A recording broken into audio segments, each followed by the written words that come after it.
You are tuned in to episode 132, 132, Goodfellas Podcast. Your boy G5 Jeff TV, aka G5, aka 5, aka the Guru.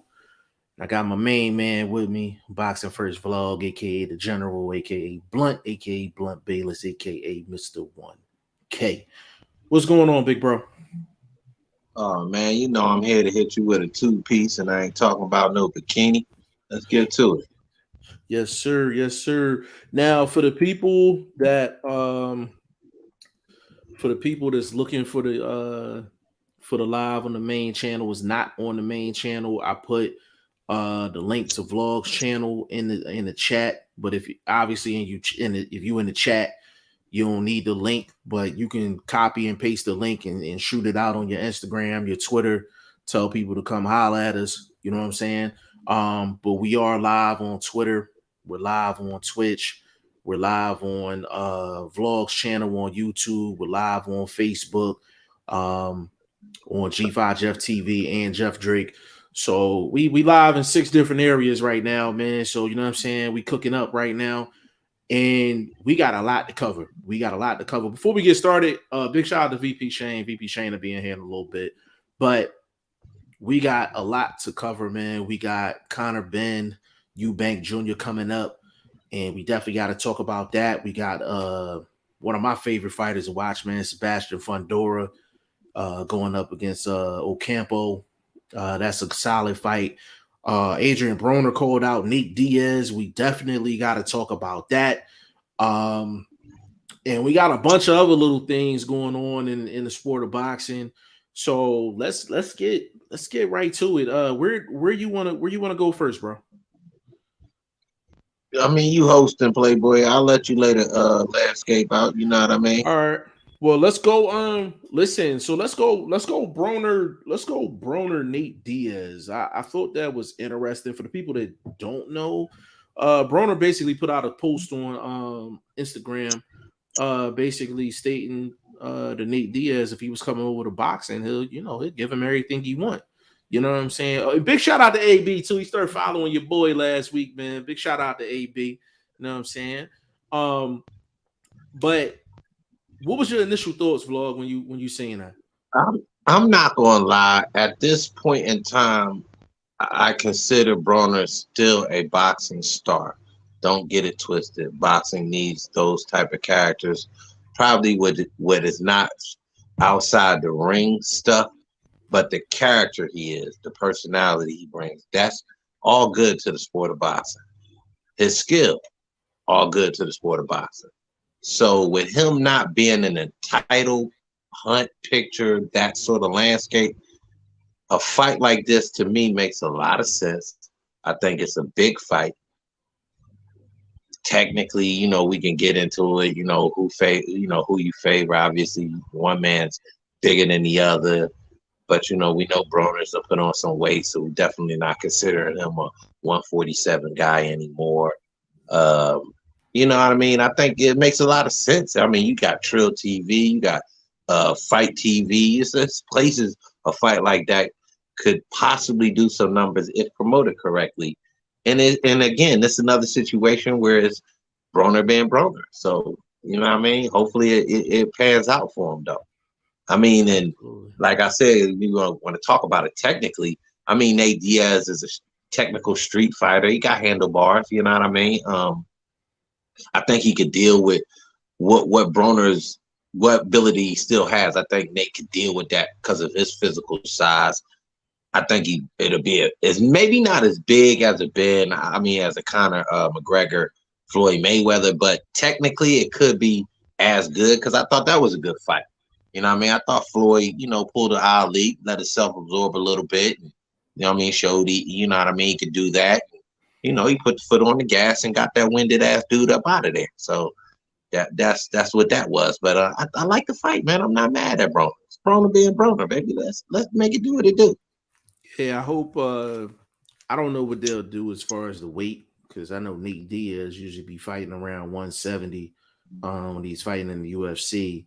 So I don't know if I guess if it's a quote unquote exhibition, I guess they can work something out as far as maybe as far as the weight or something like that. But I mean, if I mean, Broner, listen, not if to cut you Broner, off, not to cut you off. We get ready to have what they call a $10 million fight right now. That's one of the last headlines I read that this is a $10 million fight, whereas just a weight class situation. So I think we could do the same and find some, like you said, exhibition side for Broner and for Nate Diaz, two big names in combat sports. yeah, I think a good way to be 160. And for people that's thinking like that's too heavy for Broner, Nate Diaz is not an actual boxer. Like he's in the combat sport realm, of course, and he got a really huge name in the MMA realm. But Broner wouldn't be fighting at 160 against a 160 guy boxer. You know what I'm saying? So I'm like, if they're going to do it as an exhibition, I think 160 would be a good negotiable weight because people think Broner's big anyway. Like he can't make 140, 147. He's considered small for 147.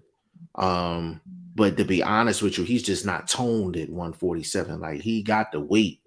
You know what I mean? It's just not good weight. You know what I'm saying? So when he pack on the pounds, he looked like kind of like bloated almost. You know what I'm saying? But if he's fighting Nate Diaz and it's an exhibition and he's getting a couple M's off of it, why not, bro? I'll tell you this though, bro. I'm paying for that. I'm paying for that press conference. That press conference is going to they can charge for the bonkers, presser, like you they brought can up charge for the presser. Because both of them got mouthpieces. Both of them got mouthpieces and will sell the hell out of that fight. So, bro, for sure. Bro, that press conference, that'll be East Coast, West Coast little thing going on again. Bring, kick that dust back up. That'd be crazy. You know what I mean? Bro, that'll be one of the best, that'll be one of the best press conferences, in a minute, man. Like, that'll be a good one. Just off topic real quick. You remember a press conference that was real good that people don't really talk about no more? Remember the Danny Garcia and Zab press conference they had at the steakhouse in New York? And Zab and Angel Garcia got into that argument. That joint was legendary, bro. Yeah. That was classic, bro. That was classic, man. Like that was definitely classic. I think it's a good matchup, good entertainment fight for Broner and Diaz. And the thing is, and pitching towards your side of the street vlog, like there's people that will bet on Nate Diaz to win that fight for sure. Like it's I people bet on him to win that fight too. Yeah, I have him favored. But that just goes to show where Broner is right now. You know what I'm saying? I mean that's part of the reason why I have him favored because of where Broner is right now. Yeah, it's I think it'll be a real entertaining fight, man. And if you look at it, the landscape of those fights have been successful for what the product is. Like you look at the Bell Peterson. What's the other Adrian Peterson situation? That was actually a good scrappy fight. Both guys showed that they worked on the craft a little bit before they actually got in there and danced, or they had some natural ability that they were able to, you know what I'm saying, put together for an entertainment value package situation. So I thought a lot of the guys that are doing it right now are doing it half decent. We're gonna get some bum joints in there, you know what I mean? But the guys that are twinkling with boxing, I gotta salute them and give them some respect. So a fight like this definitely is on my radar. We got VP Shane in the building. Is that a new robe? Nah, it's the same one. I'm getting a new one though. Get a new one, get a fresh new one, man. I'm getting a Moose Knuckles one. Bro, you looking clean, bro. Bro, what is going on, Blunt? bro. Man, yeah, you hey, looking bro, super clean listen, right man, I now, live in boy. reverse, playboy. You know what I mean? Call me money buttons. You understand me? I'm getting yours. Bro, You your camera's understand me? looking clean, everything, bro. I don't know what happened to you Yeah, today, bro. You must have been, bro. 10K, not even 4K, bro. he clean That's clean what's up. across the That's board, what's up. clean across the board Salute, today. salute. Hey Shane, we was talking about Broner and Broner calling out Nate Diaz. I thought Broner was fighting Rolly. I don't know if you guys heard that. Actually, we could talk about that too. Actually, we could skip right into that. There is a rumor out there that Broner's supposed to be fighting Rolly Romero. I don't know if it's going to be at 40 or 47, but that's the rumor right now. That press conference should be pretty good too. I ain't going front. I That mean, press that Hey, could conference make should him be hey, pretty let me money. good. say this. Hold up, real quick. The press Yeah. conference is gonna be better than the fight. That's all I'm gonna tell you. Rolly is so wild. He is so wild in the ring, bro. Do you And know Broner is wild defensively. He's not stylistically, counterpunching. He's that is not that guy no more, bro. I'm telling you. It's gonna be a sloppy fight. stylistically, Broner actually might look good against Rolly. And because I know Shane, I know why he's saying that. I don't mean he's gonna win the fight. I just mean he's gonna be more pleasing on the eye than Rolly, bro, in this Rolly fight. Let me follow up Shane on that one. So if Broner is anywhere in the hemisphere of where he was at when he was successful, this is pretty much how it should go. Rolly should be throwing crazy hooks, and he make that crazy sound when he throw his shots. He like, That's AB.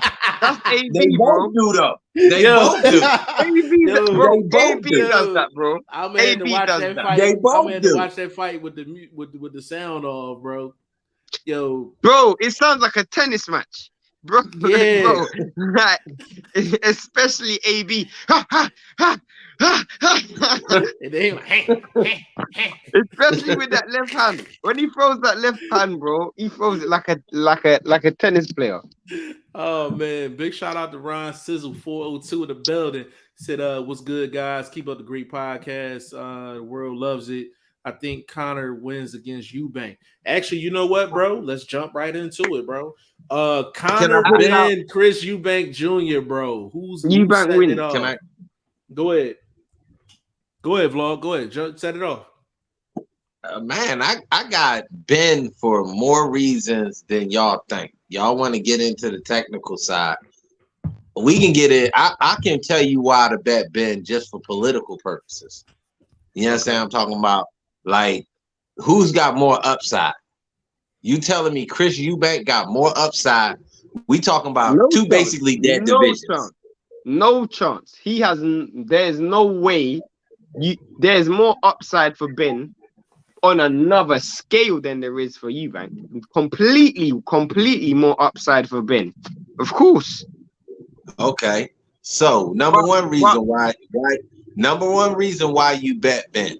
Number two reason why you bet Ben. Obviously, y'all gotta excuse the background noise. Y'all know I live by this military base. Anyway, check it out. Number two reason, the weight situation balances his closer fighting weight division, closer walk around weight division. So less weight loss during camp, more tune-up work, more strategy work. You see what I'm saying? So he's coming in more prime and set for a victory. I mean, you can't argue against just those two aspects alone. Why you sprinkle a little piece of money on the underdog? I got it, bro. In my opinion, and based on what I see, this is just where it goes. In number 1, 2, 3, and 4, and 5 point. My first, fifth, second, and fourth, fifth, whatever, all the way up to 10 point is Ben's getting knocked out. That's plain and simple. It's not gonna go to the judges. He's getting knocked out, bro. I think 100% he's the bigger upside. 100% he's the house fighter. Everything, but Eubank is just bigger and stronger, so he's gonna knock him out. It's that easy. It's not that hard to see that fight. Bro.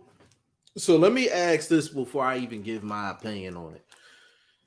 Eubank has openly said he's going to be about 50 to 60% in this fight. Now, we know a lot of Eubank's game is his athleticism inside of the ring. With him openly admitting he's going to be 50 to 60% for this fight, does that sway your opinion any? Nope. No? He's unproven. He's unproven. He's fought nobody. So there's nothing. Eubank's fought at elite level at 60 and at 68. So, what you think, Vlog? I mean, bro, what you shown me lately tells me a lot. You fought a guy that tried to box you, and he lost a boxing match by damn near getting himself knocked out. I don't remember if he actually got stopped or not. But you put the handlebars on. I'll give you credit for that. But again, that was another flex weight situation that you're dealing with. If you keep dealing with the flex weight situations you've been dealing with these past few years in your boxing career, you're gonna play with fire a little bit too much, and you're gonna get burnt. This is a situation where you're gonna get burnt, bro. I'm telling you, you playing with this weight too much, you're gonna get burnt. It's hard to knock somebody out. Or it's hard to run somebody over in a car that don't got no gas. I'm just saying. Bro, this dude, this dude is he's so small in comparison, and he's so unskilled and unproven. Like, I don't see a way in which Eubank wins this fight. I actually don't see a way in which he wins this fight. He's so. Hold on, Eubank or Benn? You just said Eubank. Ben. Ben. Okay. Go ahead, Vlog. Okay. I do. Smaller fighters can win fights all the time. First of all, you get close to a taller, rangy guy. You get close to a guy that needs distance to get what power advantage he should have. But Eubank's got an inside game as well. He ain't knocking nobody out inside. He's fighting a 147, so it doesn't make a difference. He's fighting someone at 147, bro. No, you're looking at it at that fight weight instead of at the fight weight that it is. See, there's where you're going wrong, young buck. It's not at 147. This is at 158, damn near 160, closer to this dude's walking around weight. So meaning he's going to be just more the bigger that he is, the better he's going to be for him in this particular fight to deal with this power advantage that you believe Eubank Jr. has. And again, punch resistance. I never said Ben was going to win by KO. I just said Ben was going to win. That's all I was saying. I never said he was going to win by KO. So, I mean, I love to disagree with you, but I don't disagree with why you believe he's going to win. I can't say that that's an invalid situation, but I think it's just so many other factors that overwhelm it. You know what I'm saying? Like the weight situation. You feel me? Like, that's major. He came out and clarified rehydration as well. They came out and clarified rehydration. What's the clarification? Rehydration for Ben Eubank is 167. Point something. So he got 10 pounds to play with. Yeah. They both got 10 pounds to play with. So now you can put that's a huge. And then look, your style. I'm gonna tell you where the style works. He fought this dude named Morrison. What is it? Is it Mark Morrison or something? Another one of them light-skinned brothers from over Morrison, there. Yeah. He fought him real gritty, but he's not technically as sound as Ben is. You understand what I'm talking about? So I think that sort of style, you force that fight inside, you keep the boxer on the back foot. It's hard, and he's not a great counterpuncher. He did counterpunch well against the white boy and shit. Forget his name. But I don't think he's going to have that same success trying to counterpunch off the back foot, getting used to being at 168 again. You know what I'm saying? So I don't know, bro. I like Ben, man. I'm just telling you, Ben he got another dog in him that I don't think Eubank's got that dog. He want to be like Roy so bad. That's why he went over there to Florida. You know what I'm saying? Yeah, So bro, you're forgetting this is a dude who, like, I get your point. The fight isn't at 168. The fight isn't at 160. I get you. I 100% understand that. So I get the weight is going to be a factor. But this dude has been in there with top fighters. And Benn, you know, to me, especially when you hear him speak, he sounds very naive. You know, it's almost like he's going there with one game plan and one game plan only.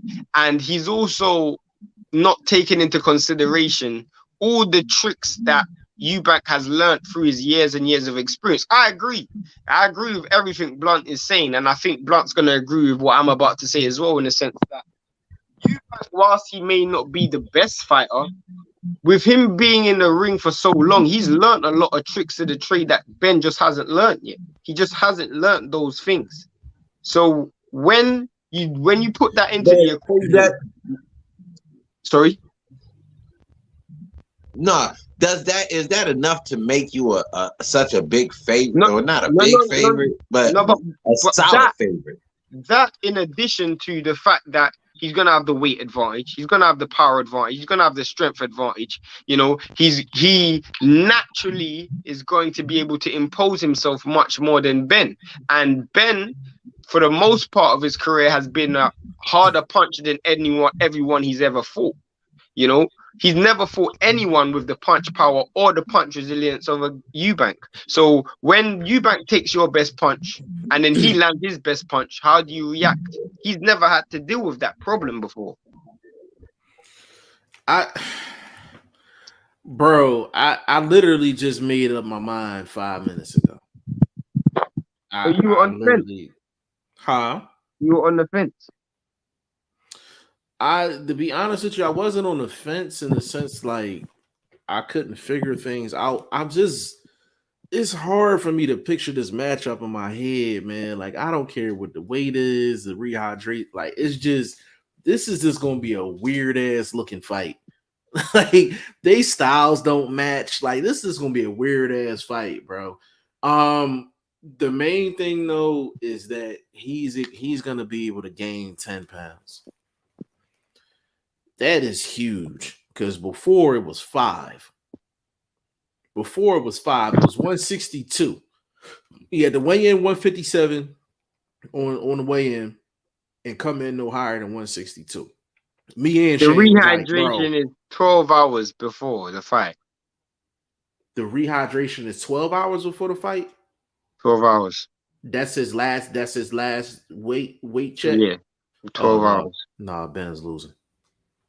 No, that's more than enough time to pack the pounds on. That's more than enough time to pack the pounds on. 12 hours. So I'm gonna tell you what's gonna happen. Can I tell you something? Go ahead. You gonna get sandbagged yourself. You might come out frisky. Nah, you might come out. No, bro. Alley cat.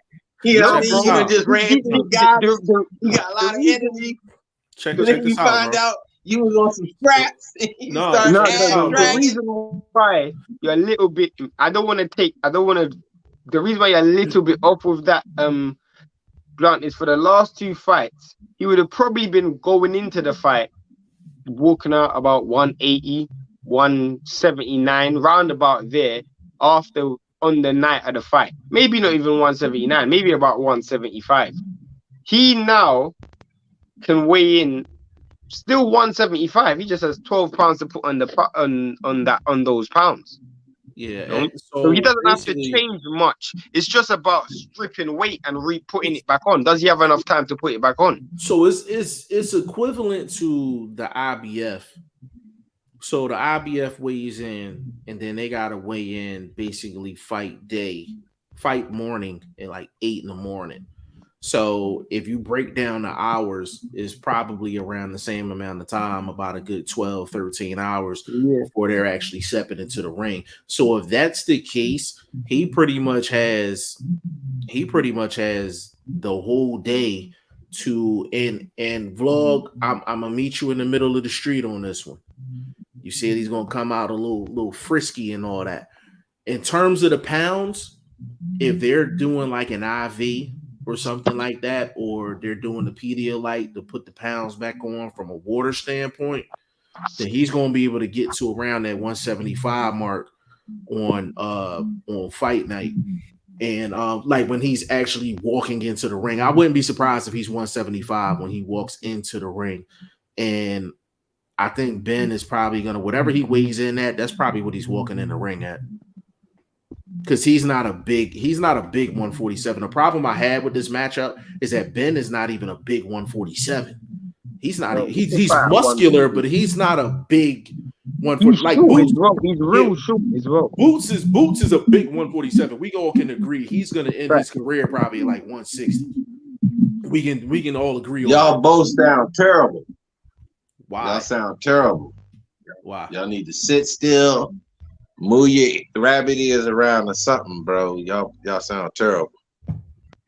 Like the sound. Mic check. I can hear you. Yeah, Bro. you was.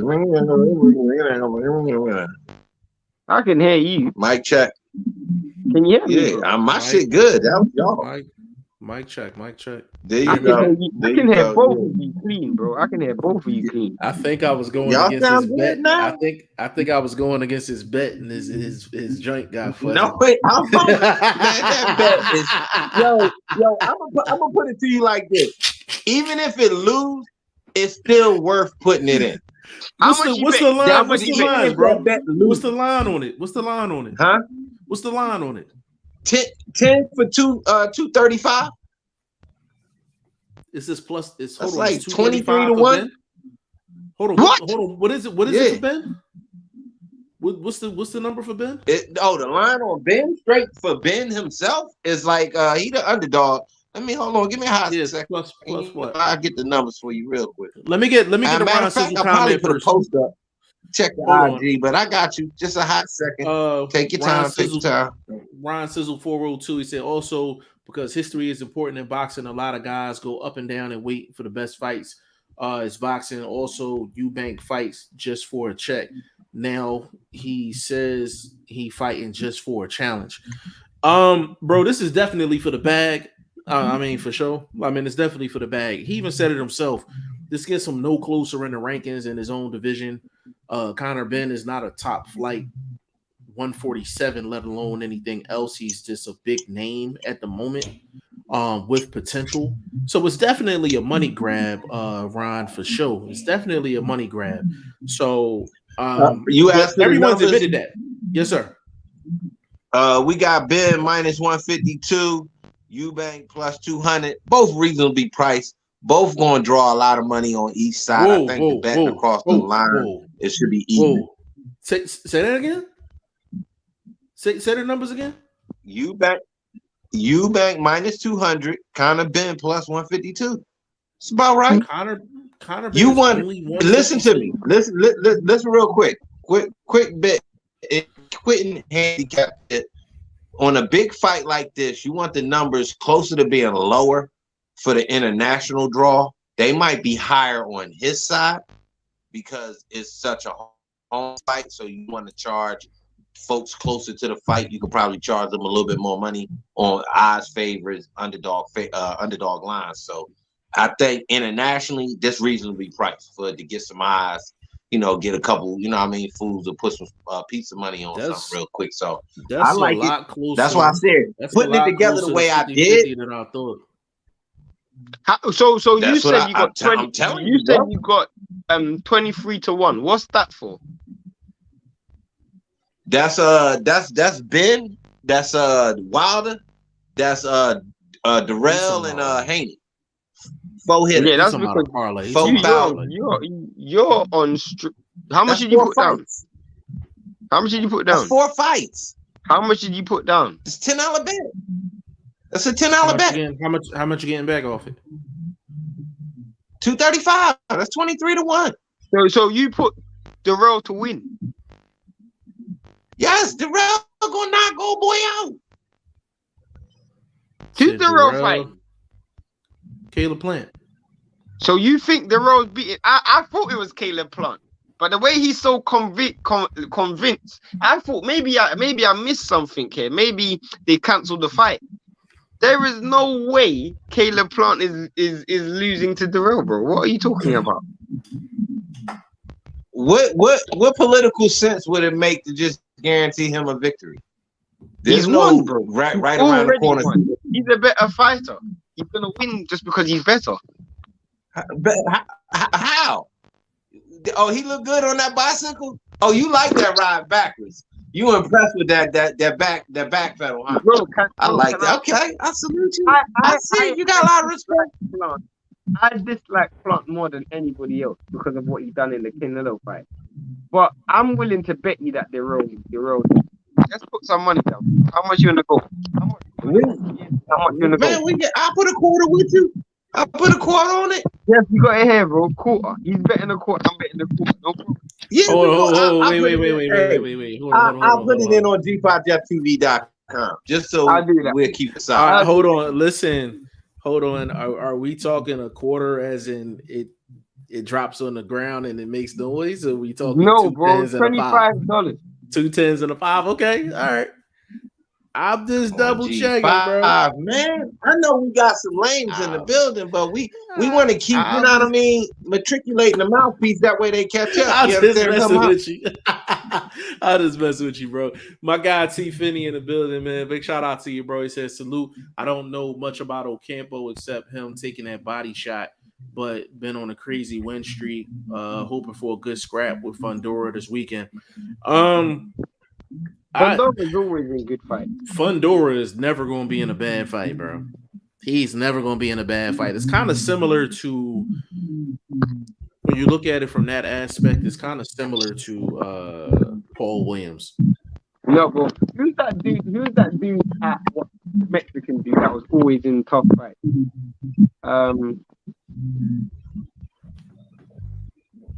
You know who he reminds me of right now, currently? Derevianchenko. Who? He's our American version of Derevianchenko. Derevianchenko didn't look good in his last fight. I tell you that for free. No, I'm not saying look good, but just the run of tough fights. You know what I mean? Like he fighting some decent dudes. Even the what's the boy from over there? The big tall boy from Europe that came over on the PBC card. Y'all know who he hit. And it was a close fight too. Y'all, I thought he lost it technically, but you know, I know he's a home. You know, I mean, he was a house favorite, so it was a close fight though. Was the Martinez? You said Martinez? This how was it Martinez that he fought? The last, yeah, it was before the Lubin fight. No, but. Right who are you talking about? Fundora. Who are you talking about? You talking about Fundora? Fundora. Yeah, his run to me is similar to what Derevianchenko. That's what I'm saying. Y'all saying like what type of fighter has had a tough run?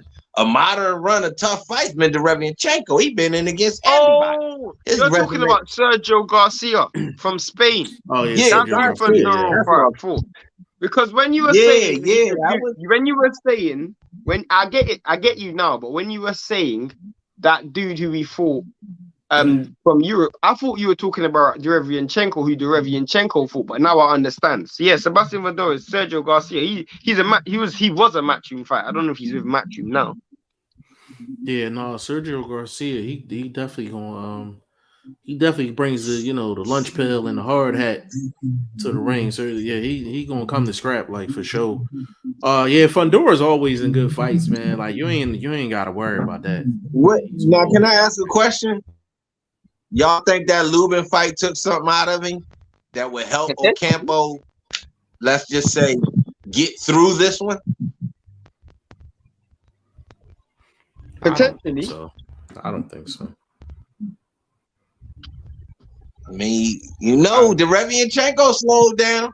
You know, that war with Triple G, start taking a little gas, a little petrol out the tank. You see what I'm talking about? So I don't know, man. You keep backing up them fights like that. Eventually, like I was saying, somebody will be able to take advantage of you and speed past you because you done slowed down. So I don't know if this is that guy, but I anticipate Fundora boxing a little bit more, not making it so clashy, using his length to his advantage. I feel a distance in this one because I don't think he wants a war, bro. You don't back-to-back wars like that, and then you make it a war. Come on now, because it's not like he got one punch power, so he's not just gonna go out there, swing on Ocampo and get him out of there. It's gonna take, shot after shot to really wear Ocampo down to, get that KO like that. So I don't know if that does him good. You got to be thinking about that, bro. I'm trying to tell you, got to think about it from a better perspective, bro. Fundora always gonna want the scrap. I don't think I've ever seen him box before in his career. I'm gonna keep it a bean. I don't think I've ever seen him box. You ever seen Fundora box? Nah, I never seen him go out there and look like a gazelle. I ain't talking about that, but just not make it so clashy. Take the downtime when it's there. You see what I'm saying? That sort of stuff. Like, I understand what you're saying. Who's that dude he stopped? He stopped a few years ago.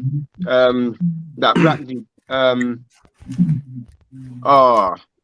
The dude he fought. I think the dude also fought Jarrett Hurd. Kyron Davis. Was it Kyron? Did he fight Kyron Davis? You ain't talking about Javante Clark, right? Javante, yes, that's what I'm talking about. Yeah. People thought he lost that fight. You thought he lost that fight? I said people. I didn't say me. That's a fight that's a fight that he at times tried to box. So, yeah. But see, I don't want Jeff to get me misunderstood when I said box, because I know when we think box, we think Zab, we think Purnell, we think you thinking tone it down a little bit. You thinking tone it down a little bit. Tone the clashes down. Like I said, take advantage of the downtime, because your opponent is not gonna want to clash with you as much as you want to clash with him, because there's no upside to it, especially if it's a guy that's coming in getting checked. You know what I mean? He's just there as an opponent. I do believe Ocampo is that, you know what I'm saying? So when I look at fights like that, bro, this is a fight, get the rounds in, you know what I'm saying? Feel the airtime. Mm-hmm. You feel what I'm saying? So yeah, I just feel like I don't know if Fundora has another gear, a different gear. I don't know if he has a different gear, and the reason I say that is because Castaño doesn't have a different gear. He's just really, really good at what he does. And I think Fundora might be along those same lines, where he's just really, really good at what he does. And I don't know if he has another gear. You know what I mean? Does Fundora beat Castaño? Ooh. I'll let Vlog answer that. Easy. Right. Hold on. Easy what? Easy what? Castaño? Fundora over Castaño? Easy Fundora. Okay. Why I say that? Because if you look at Castaño's style, he doesn't get inside properly. So he'll take too much damage to get close to land his power shots. What happened with the second Charlo fight? Got too close, you ate the shot. Go to sleep. That was doing that, Holland. That was a masterpiece, though. Fundora ain't capable of that, though. Not that masterpiece. You ain't let me finish. You ain't let me finish. You keep pressing the issue, keep knocking on the front door. Eventually, somebody gonna open it and hit your ass with a sledgehammer. That's Fundora style. I keep banging you. I keep banging on you. I keep banging on you. I keep banging on you. Next thing you open the door, here come the sledgehammer.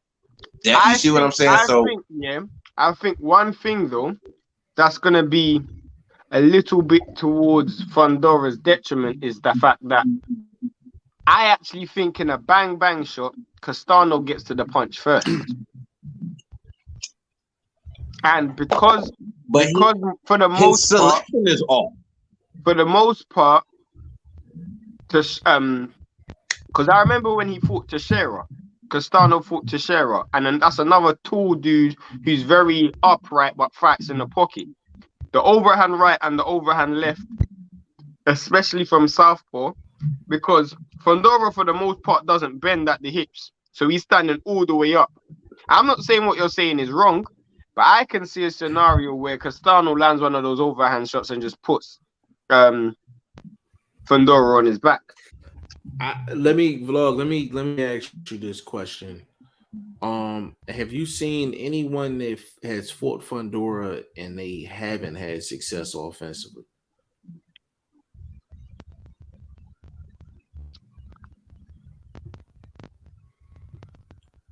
I'm gonna let you think about that, but I'm gonna get to my point though. Not since the step up.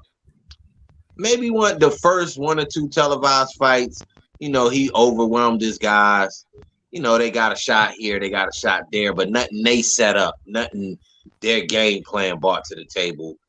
But as he stepped up, the Lubins, you know what I mean, the Garcias, these guys had the skills to, you know, design the plans to work off the strategy that the team put together to, you know, get those shots home. So I think you're correct when you say that. Yeah, it's guys that get off on him, but that's why I mean, why not take the time like this where you're not fighting such an offensive guy? Mm-hmm. Don't give him those opportunities. You can still dominate the fight.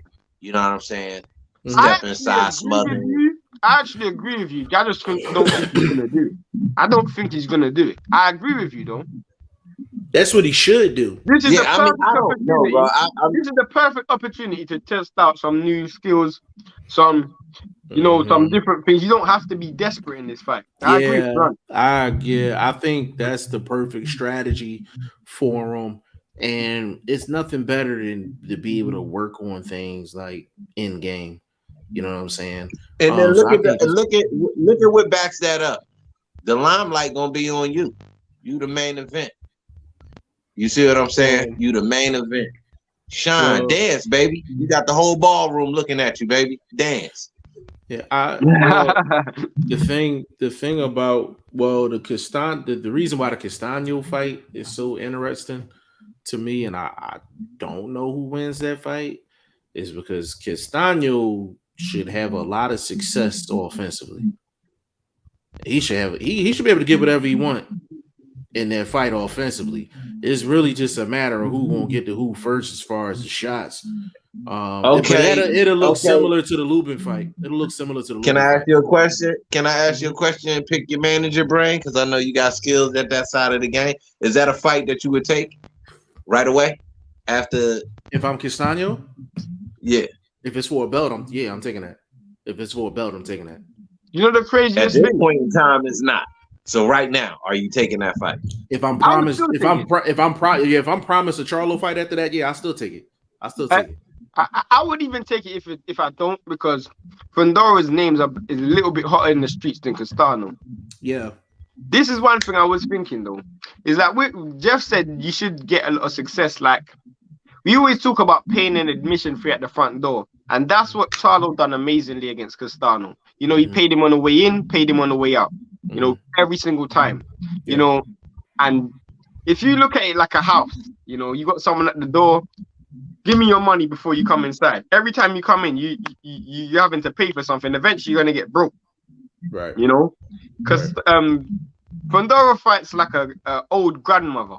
You know, you go to your old grandmother, your mother's house. They're just letting you eat for free. You're not paying nothing. You're just eating for free. Just like get yourself a plate. You can eat for free. Like there's no admission fee whatsoever. It's just walk through the front door and fill your plate. Hey, vlog. Fundora gonna smack the shit out of him in the dining room, bro. And that's the problem I have. He's not gonna smack him at the front door. He's gonna smack him in the dining room. That's bottom line is Castano's gonna be in the dining room rent free. Like you know what I'm saying? That's what makes the fight so interesting though. Like that's why it's not a clear cut for me.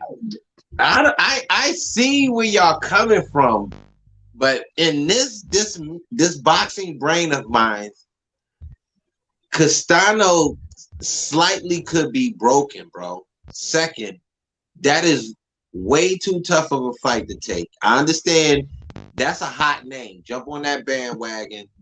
Knock that bandwagon off his platform. You get that little limelight. I don't, like I say, the skills, bro. For a dude like Fundora, you got the height advantage, or you have a height disadvantage. Your footwork is going to have to put you in position to get a lot of those money shots home. He doesn't have it. I think he's got better footwork than Fundora. Yeah, a vlog. Let me ask you something. I think he's got better footwork than Fundora. That's why I said, but his footwork doesn't put him in offensive position. His footwork is defensive. Get him up out of some danger, slide back, maybe a dip down. You know what I mean? Using his legs, things like that. Because he dips a lot. You talking about Castano? I'm talking about Castano defensively. His footwork isn't offensive. His footwork would be more defensive if you're giving him credit for having footwork. No, I mean his footwork is. I think we saw in both fights, both Charlo fights, and even in the Shishera fight, especially the Lara fight, that he will come forward with his feet as well. And I think going forward, his footwork doesn't have to be that great because Fundora is going to be right there in the middle. You take 2 steps, Fundora's right in the pocket with you. That's why I'm trying to get you to picture what I'm talking about, Shane. You're saying his footwork is good for coming forward. Okay, when you come forward on Fundora, he locks up. He has long arms. So what you have to do is put yourself in position once you're forward to get a money shot home, to get the shots home that's going to start counting as far as the wear and tear on this fighter. It's not easy for a guy that doesn't have that come forward, sidestep, that come forward, bend down, lift up with power, punch through shots. He doesn't punch through his target.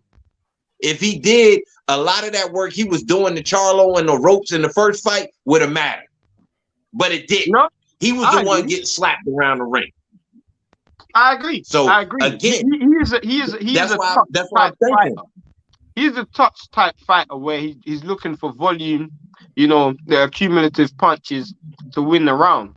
But the issue with me is, I think because of how easy, I think Fundora is easier to hit than Castano. Because at least Castano is gonna at least try and dip down low and uses height as an advantage. He's really short, so he's gonna be almost underneath Fundora, and a lot of Fundora shots come over the top. Right. Answer me this question. This will tell me a lot. Who do you think's chinnier, Castano or Lubin? Lubin. Okay. All right, we on the same page. Yeah. I don't see it 50-50. It's more like 65-35. I'm gonna meet you in the middle of the street on that. If Castano was to fight Fundora without no fight, no pre-fight, no fight prior, like just go right into a Fundora fight in his next fight, then I would say it's a 60-40 fight for Fundora. If he gets a like a feel-good fight in, kind of work some kinks out or whatever, get back in the win column, and then takes on a Fundora fight, then it's a very interesting fight. But you have to question for Castano, how does he recover from that Charlo loss? And is more than just physical.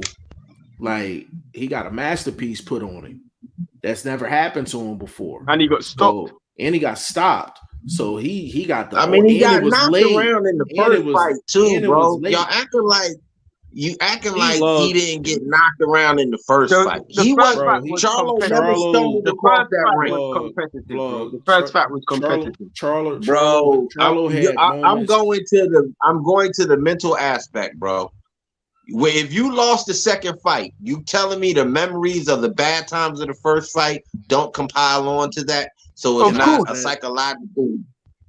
Let me answer that real quick. That's all I'm saying. Yeah, that's all I'm saying. So what happened in terms of the second fight and all that, and remembering the first fight, all the great fighters fuck shit up in the second fight.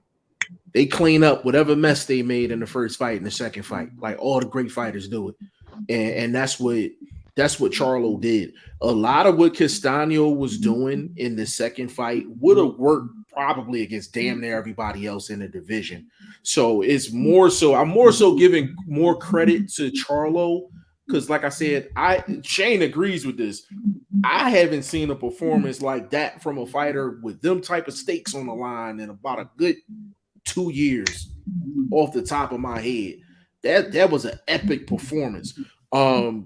So I just give credit to Charlo. It's really just how does Castano recover from it? Like, how does he recover from it? Because it's hard. Like, it's people that pulled off masterpieces and they end up going 12.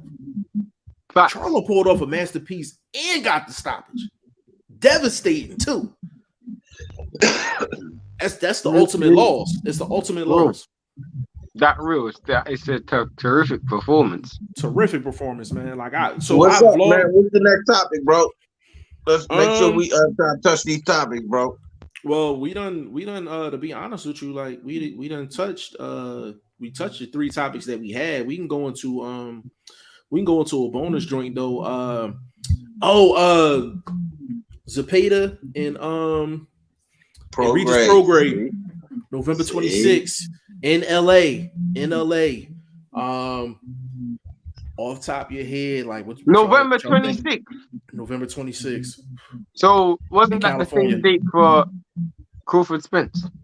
No, that was the 19th. That was supposed to be the 19th. That's supposed to be the 19th. But so when he fighting that's still going down. They fighting on the Sunday. That's still going down. What's still going down? Crawford Spence. I don't really believe that. But go ahead. I say we get it by Christmas.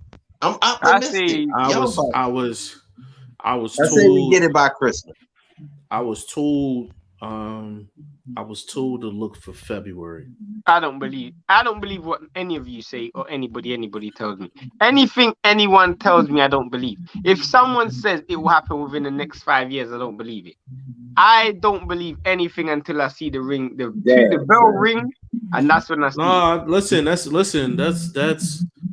That's fair because we get, well, you know where we get our information from, and it's like, bro, it's crazy. The reason why wherever Jeff's talking about, no disrespect to that person, but he isn't a fighter. He isn't the fight. No matter who it is. If let's say for example Blunt tells me, bro, Jeff told me that he's fighting next week.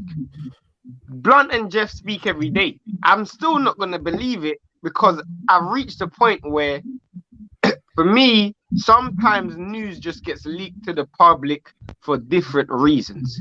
And for me personally, like,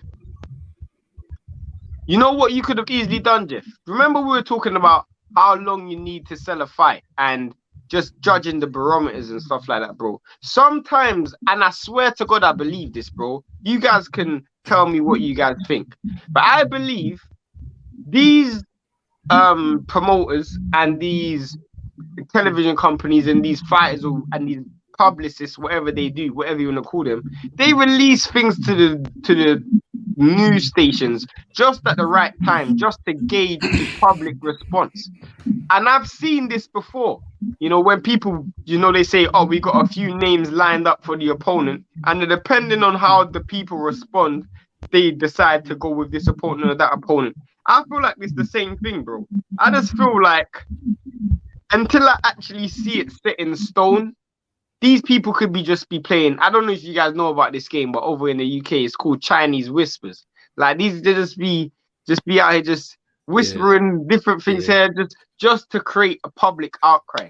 Until I actually visibly see it, I am not gonna believe. You know the thing, and Shane, I'm not saying that you're wrong, and actually the person that said something about that particular time frame was actually from Derek James. But we done heard stuff. We done heard stuff from other people that's close. So the thing that I don't really like is whether we think somebody's being dumb or not. Like us three, we always allow people to, whatever you think you're worth, go ahead and negotiate it. Like, you know what I'm saying? Like, whatever you think you're worth, go ahead and negotiate it. It's the saying, bro. You're only worth what you can get, bro. That's what you can actually get. You're worth what you're you only negotiate. worth what you can get, bro. Right. So it's kind of like so you're seeing now a lot of people are saying like because Bud's taking the heat for the fight not being signed, not happening, and things like that. So for the people that don't know, let me explain this real quick. So the initial agreement was supposed to have been 65-35 for Spence. Now, Spence was guaranteed a certain amount of money in the pot. Terrence Crawford was guaranteed 35% of a question mark. There was no guaranteed amount of money for Bud. It was just 35%. I'm not signing that. So I'm not signing that. Right. So basically he's going to be the last person to get paid under that scenario.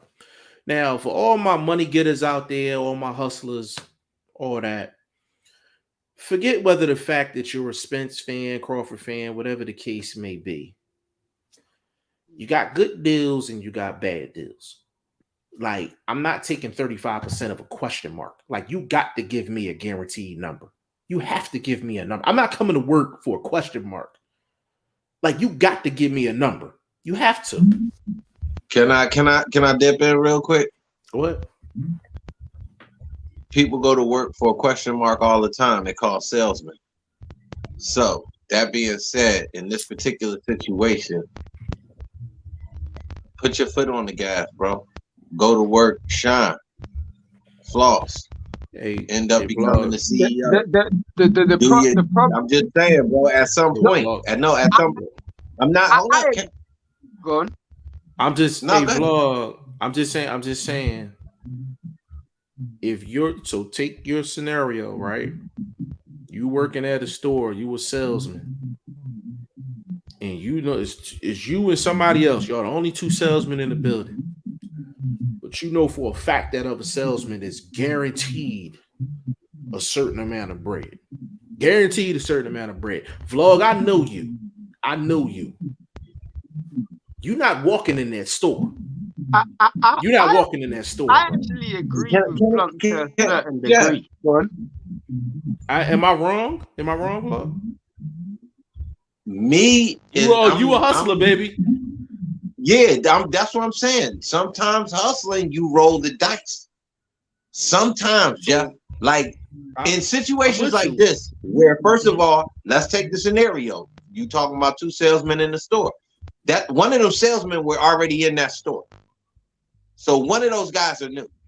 So the new guy might have to take an undercut sort of deal to get to the point to outshine. And I keep going back to the Haney situation. I'm sure he came out with the shittiest end of that undisputed boxing match financially as ever. But the turnaround, all right. No, he did, bro. He did. Well, Jeff's shaking his head. You know how much he got paid? But on a percentage basis, bro, he got way less than what he deserved. No, he didn't. Yeah, bro. No, bro, he didn't. Yes, he did, bro. No, he did, bro. Hold on. Shane. We've been covering boxing for a long time. Go ahead. Don't the house guy always get paid more? Right. So is Errol Spence the house guy? But right. But Haney got a number. He got like $7 million for that fight. He got $7 million for that fight. Gambosa's got 10. So he got all 10. right. That's So okay. All right, Jeff. You kind of stepping on your own feet. Is there not a certain guaranteed number initially for Bud to sign the contract? No. That's what I'm trying to tell you, bro. No, it's 35% of nothing. He's going to get whatever's on the back end after they get done paying out everybody, paying Spence and everybody else. That's what I'm trying to explain to you, bro. Nobody's going to sign. Oh, yeah. Hell no. No, but the concept. I agree with your concept, though. I agree with your concept, though. Hold on. Originally, you said the flack was on Bud.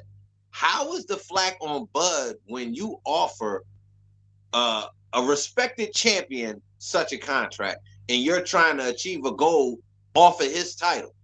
That's fucking disrespect. That's what I'm the trying flack to say. should be on fucking Al and the rest of them. That's what I'm trying, bro. That's what I'm trying to say, bro. Like that's what I'm trying to say. Like what I was gonna say is Blunt, you're 100% right. In certain cases, you take the low ball, bro. In certain cases, you do that, but that's because the carrot is bigger. The light is at the end of the tunnel. Right now, Terence Crawford is at the end of the tunnel. There is no bigger than this, bro. This is it. This is it, bro. He will take the small money. All right. So, because you say that, that's what they're thinking, Shane, and that's why they maybe have developed such a terrible, disrespectful contract. Yeah, they feel like, well, there's nothing else out there as big as 35% of nothing. Bro, I don't think that's true. I don't think that's true. I think Bud could do. I think Bud could do very well on Desire. Bro, we're here. We're here. Like we're saying that we're coming from different sides of the street, but we're getting to the same point. We're here. You know what I'm saying, bro? I said this before. I'm like, Bud is in a worse negotiating position now than he was with Top Rank. Right now, he is in the worst position you could possibly be in. The reason why I don't like Bud getting the heat is because this is a bully move, bro. This is a straight bully move. But they're in a position to do so. What do you say always, Jeff? What do you say always, Jeff? You always say it, bro. If you're in a position of privilege in a negotiation, I don't know the words Jeff says verbatim, but if you're in a you'll be a fool not to use it. You'll be a fool not to use it, bro. Yeah, like a fool is somebody that has leverage and don't use it. Yes, that's it. So they're using leverage. They're using leverage to the maximum. But the thing that's a kick in the nuts is that they're using all of their leverage and Bud is still getting blamed. You know what I'm saying? Like, that's bad, bro. That's bad all the way around. To me, I don't know how it is in America, bro, but for me, it's reached to the stage where it's the same thing with Tyson Fury and AJ. The same thing, bro. It's reached the stage where a lot of fans have reached the stage. Unless these niggas are fighting, I don't want to hear nothing, bro. You guys are both irrelevant to me. Do you see my point? And I feel like it's got to that stage where I definitely know it's got to that stage with Fury and AJ, because Fury is supposed to be fighting Manuel Char or whatever. Mm-hmm. And like nobody is interested because it's like it's a boy who cries wolf, bro. Yeah. And you know another thing, bro, like I think, and people aren't really talking about this. And I said to Shane, I said this from the jump. I said, even when they said the deal was made, I said, is he signing a long-term deal with Al or is this a one-off? I said, if it's a one-off, then Al gonna offer him the shittiest deal he could possibly offer him. Right? So he's gonna make him have to earn this money, bro. Yeah, so to be honest with you, but that's why I said with Vlog, I understand his concept and I agree with the concept. Like Bud is gonna get fucked in these negotiations. He's gonna get screwed. Like, but he's gonna have to take something. To be honest with you, bro, this is what if I'm Bud, right? This is what I do. Do you do a Dylan White, bro? You do a Dylan White and not turn up to none of the bro. See, you thinking the way I'm thinking, bro. Listen, so if I'm getting 35% of question mark, right? And I don't care what nobody say. Nobody on God's green earth is gonna sign that. But Bud's gonna have to sign it. He gonna have to sign it to get the fight. Like, period. That's just what it is. Like, he gonna have to sign it to get the fight. I wouldn't show up to a press conference, a presser, or none of that shit. I'm showing up fight night and I'm whipping his ass, yo. That's what I'm doing, bro. I'm showing up fight night and I'm opening up a can on him. Literally, bro. And when the pay-per-view numbers are so trash, they don't want to make a second fight. They don't want to make it. Facts. It Facts. doesn't sell. It doesn't So sell, bro. listen, You're gonna have to cancel that fight, bro. Bud Crawford. Listen. This is I'm coming from clipping all this as three well, of bro. us. What's the We time? What's the clipping time? this. What's the time? What's the time? 1 hour, 4 minutes, and 1 hour, 4 minutes. Listen, Bud, this is a message from your boy G5 Jeff TV, VP Shane, and Boxing First Vlog. Bro, you're not gonna get a sweet deal on this one. You're not gonna get a sweet deal on this one, bro. Pull a Dillian White. Can I say contract. something real quick? Hold on, let me finish. Hold on, we clipping this, baby. Let me finish it. We clipping this. We clipping this. Bud, listen to your guys, man. G5 Jeff TV, VP Shane, and Boxing First Vlog. You're gonna get railroaded in this deal. This is what you do, bro. Sign that contract. Pull a Dillian White. Don't show up to no press conference, no presser, no promotional shit, none of that.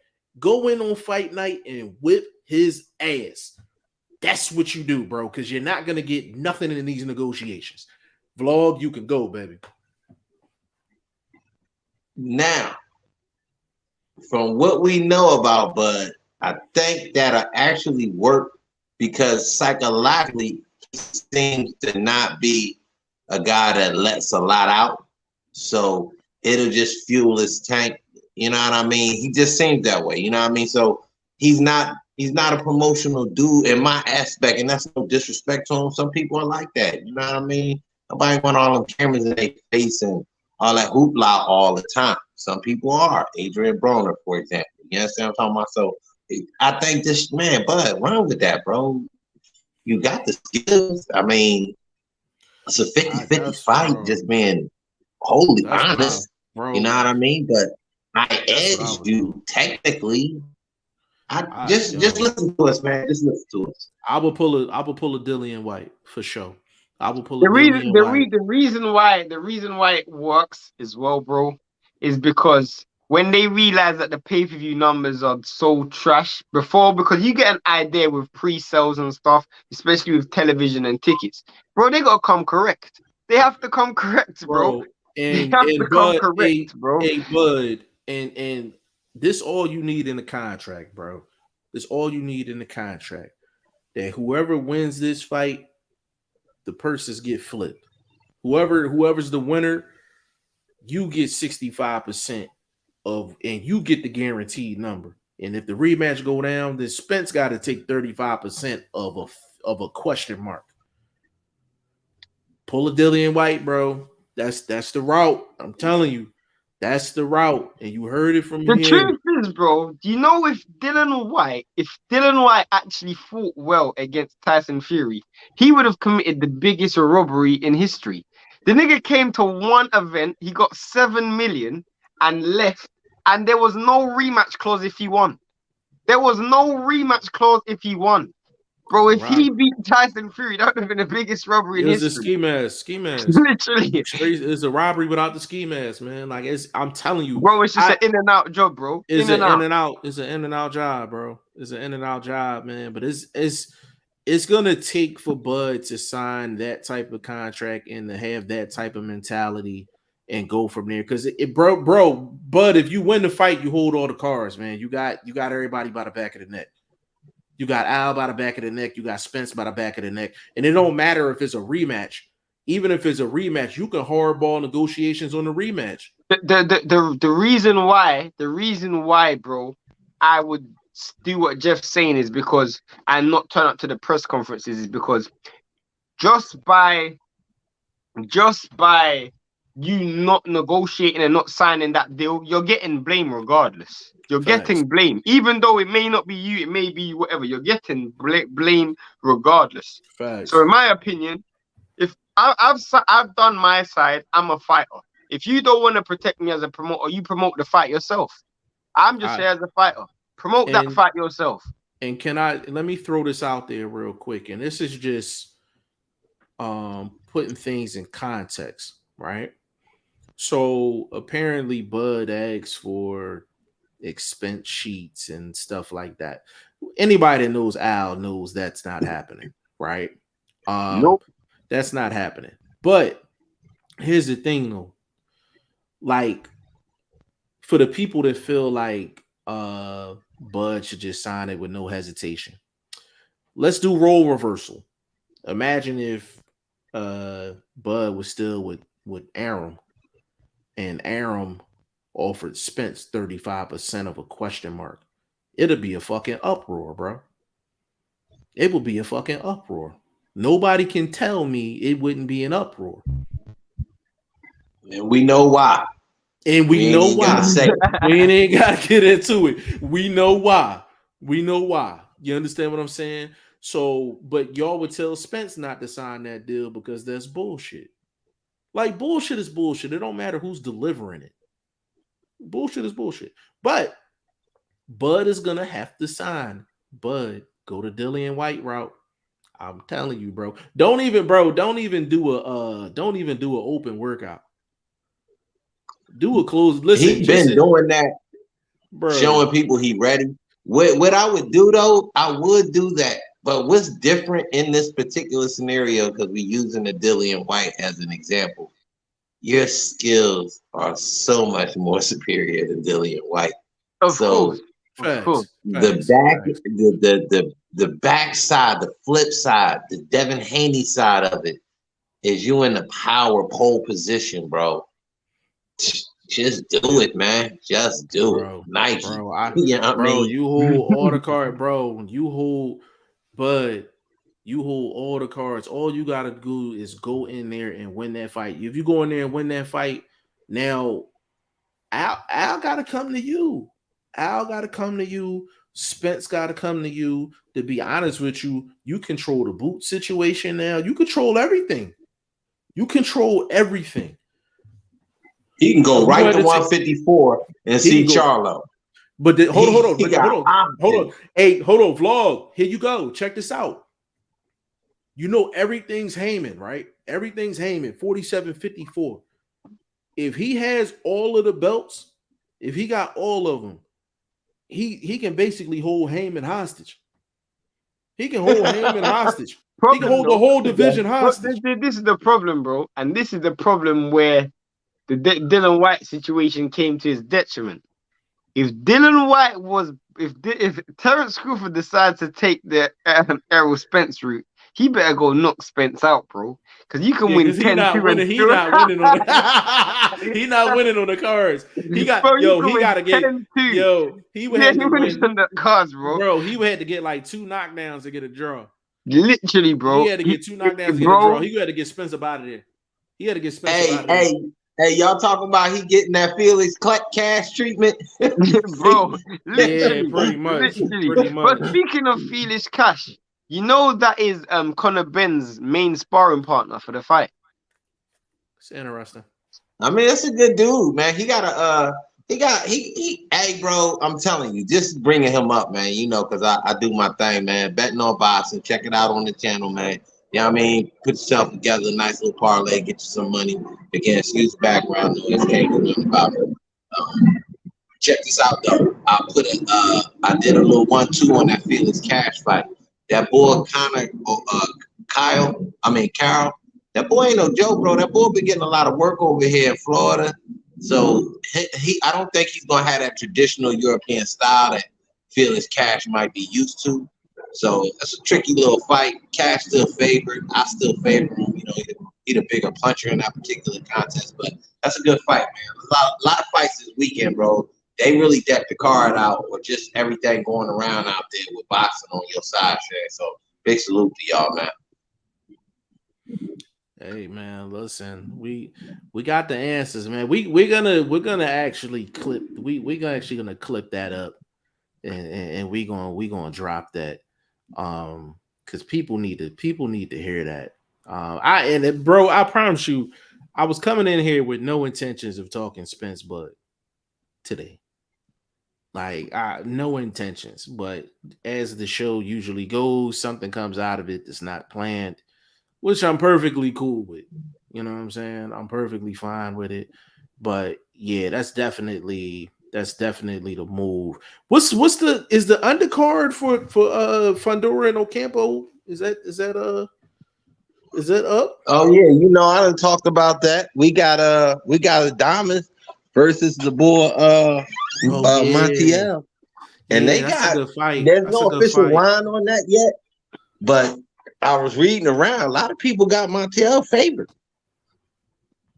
I was like, I was Really? looking. I'm like, I don't know, but I did. You know, I checked the film. You know what I mean?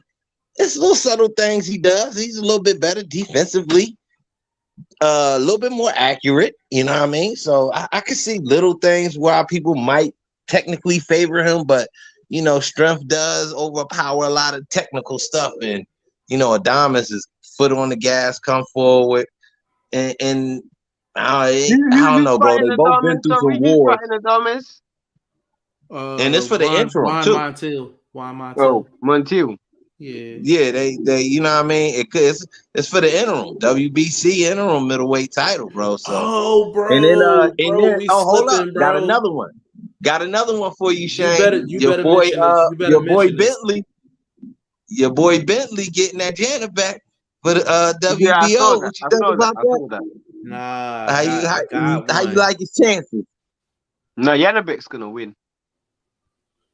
I think your bro. boy getting smoked. Yeah, Yanabek's gonna win. Bro, big shout out to friend of the channel, man, Michael Fox, man. Big shout out to Michael Fox.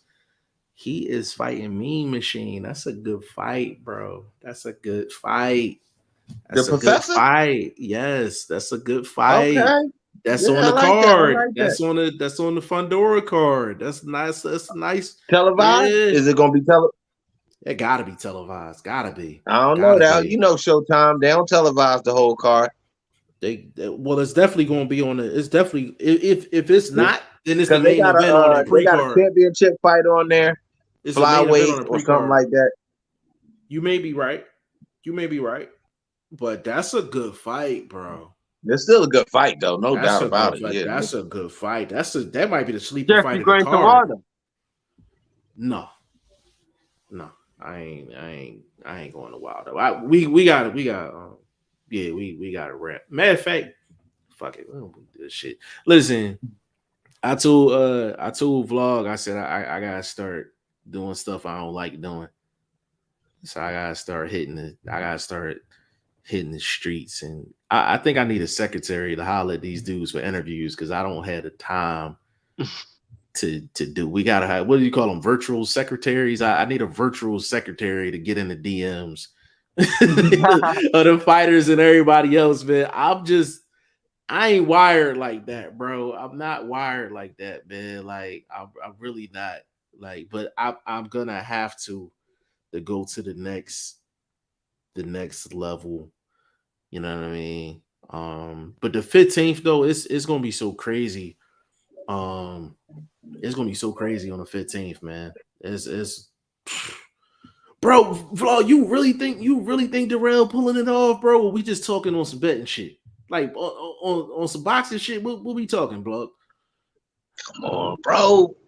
Like y'all dudes, this is the same scenario with this dude Eubank, but it's a little different, just slightly, because Eubank does have proven punch power. You know, he ain't out here throwing pillow hands around. You know, putting his hands in ice in the middle of the fight. They taking the glove off, icing his hands down. You know, all of this little stuff. The boy, I'm telling you, bro, the bull gonna get tracked down. Bro, Darrell, what y'all not understanding is, if you somebody like Darrell that's been in a couple scuffs, like, you know what I mean, his run ain't been easy. He's fought down to the level of a few opponents from time to time. So I'm telling you, it's and then it's an in-house fight. I don't think there's no promotional favorite in that situation. So it's a scorecard thing that won't come into play. You know what I mean? It's not like there's some super fight on the horizon with a particular outcome. This is a fight that just paces you probably for the Benavidez situation, which they got to get ready to do something with Benavidez. These guys can't keep fighting these dudes out of weight class and avoiding each other, because Darrell did it, Benavidez did it recently. So this fight to me is the fight for a Benavidez fight. And I think Darrell will match up better in the second fight with Benavidez. And a guy like Plant, the punch resistance to me is I mean, well, his personal punch resistance too, because Darrell got cracked. You know, I don't call him the dog for no reason, and being able to take shots, return shots, he gonna get his dude to business, man. The boy can't run forever. You know what I mean? You gonna get tracked down, bro. There ain't no getting out the ring. Okay, I'm gonna put this scenario out there before we get up off this joint. The fact that that Plant has a trainer now that had a fighter that was in the ring with Darrell not that long ago, and Kyron Davis, does that sway your opinion any? No, because a part of boxing is judging punches. Punches that are hard, punches that are soft, those pity pads, stay off me type of shots. There's going to be a difference between those style punches. And even if it makes it the distance, you have to lean with the harder puncher, even if his punches aren't at the same volume of a guy that's throwing the 1-2 from outside all night and sliding out the back door. That might get you through a couple rounds, get you back in a fight, but sustain a fight, carry a fight. No, this is boxing, man. The stronger, harder puncher, the come forward fighter. Darrell is not fighting off the back foot. This is not Benavidez. Now, in the Benavidez situation, if he gets that fight, hopefully we can get a rematch, even though it was very one-sided. I just think he had a lot of personal things going on at that time in his life that they spoke on, but didn't do a real in-depth thing. And we always talk about psychological boxing and psychological. These dudes been bringing it up, using it as an excuse. But some dudes go to work like Darrell, and the results were the results. You know what I mean? Shout out to Garcia. He went to work. The results were the results for him in his scenario with Spence. That being said, though, I think he'll fight different, a little bit inspired. You know what I'm saying? Maybe he'll be the guy for a Cinderella Canelo fight, return to PBC type of thing or something like that. Cinderella, I think he'll be up to fighting Darrell more than any of these other guys at 168. You see what I'm saying? So I think there are more positive things for Darrell that people not thinking he could fight for, showing having a good outing and pulling off what some are saying, or a lot of saying, to be an upset victory. I disagree with it. I actually like him as an underdog. He brings a lot of value to me from a betting perspective, adding him to a nice little four fight parlay, keeping it little, putting you some heavy favorites on there. Obviously, guys that you believe deeply will win based on their skills and things they do in the ring already, like a Wild or somebody like that. So, you know what I mean? You got to, mix your thing up, man, and make it profitable. That's the one thing about it. And make it make sense. If it don't make sense, then don't put your cash on it. That's for sure. So I put my money on what I'm speaking on. So makes sense to me.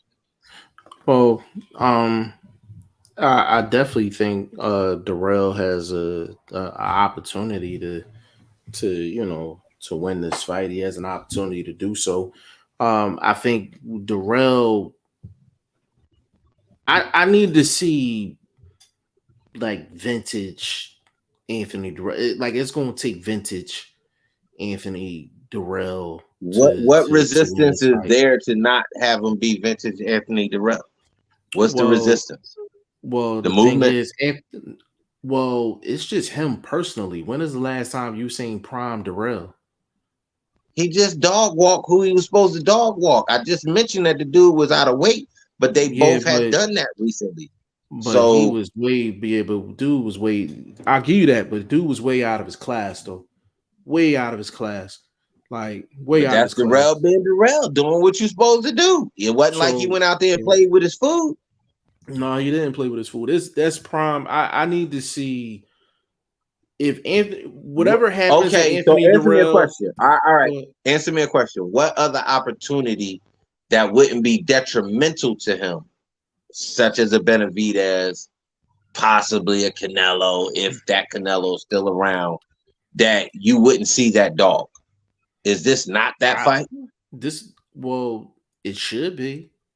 It should be, but he has Kyron Davis type performances that gives me cause to pause.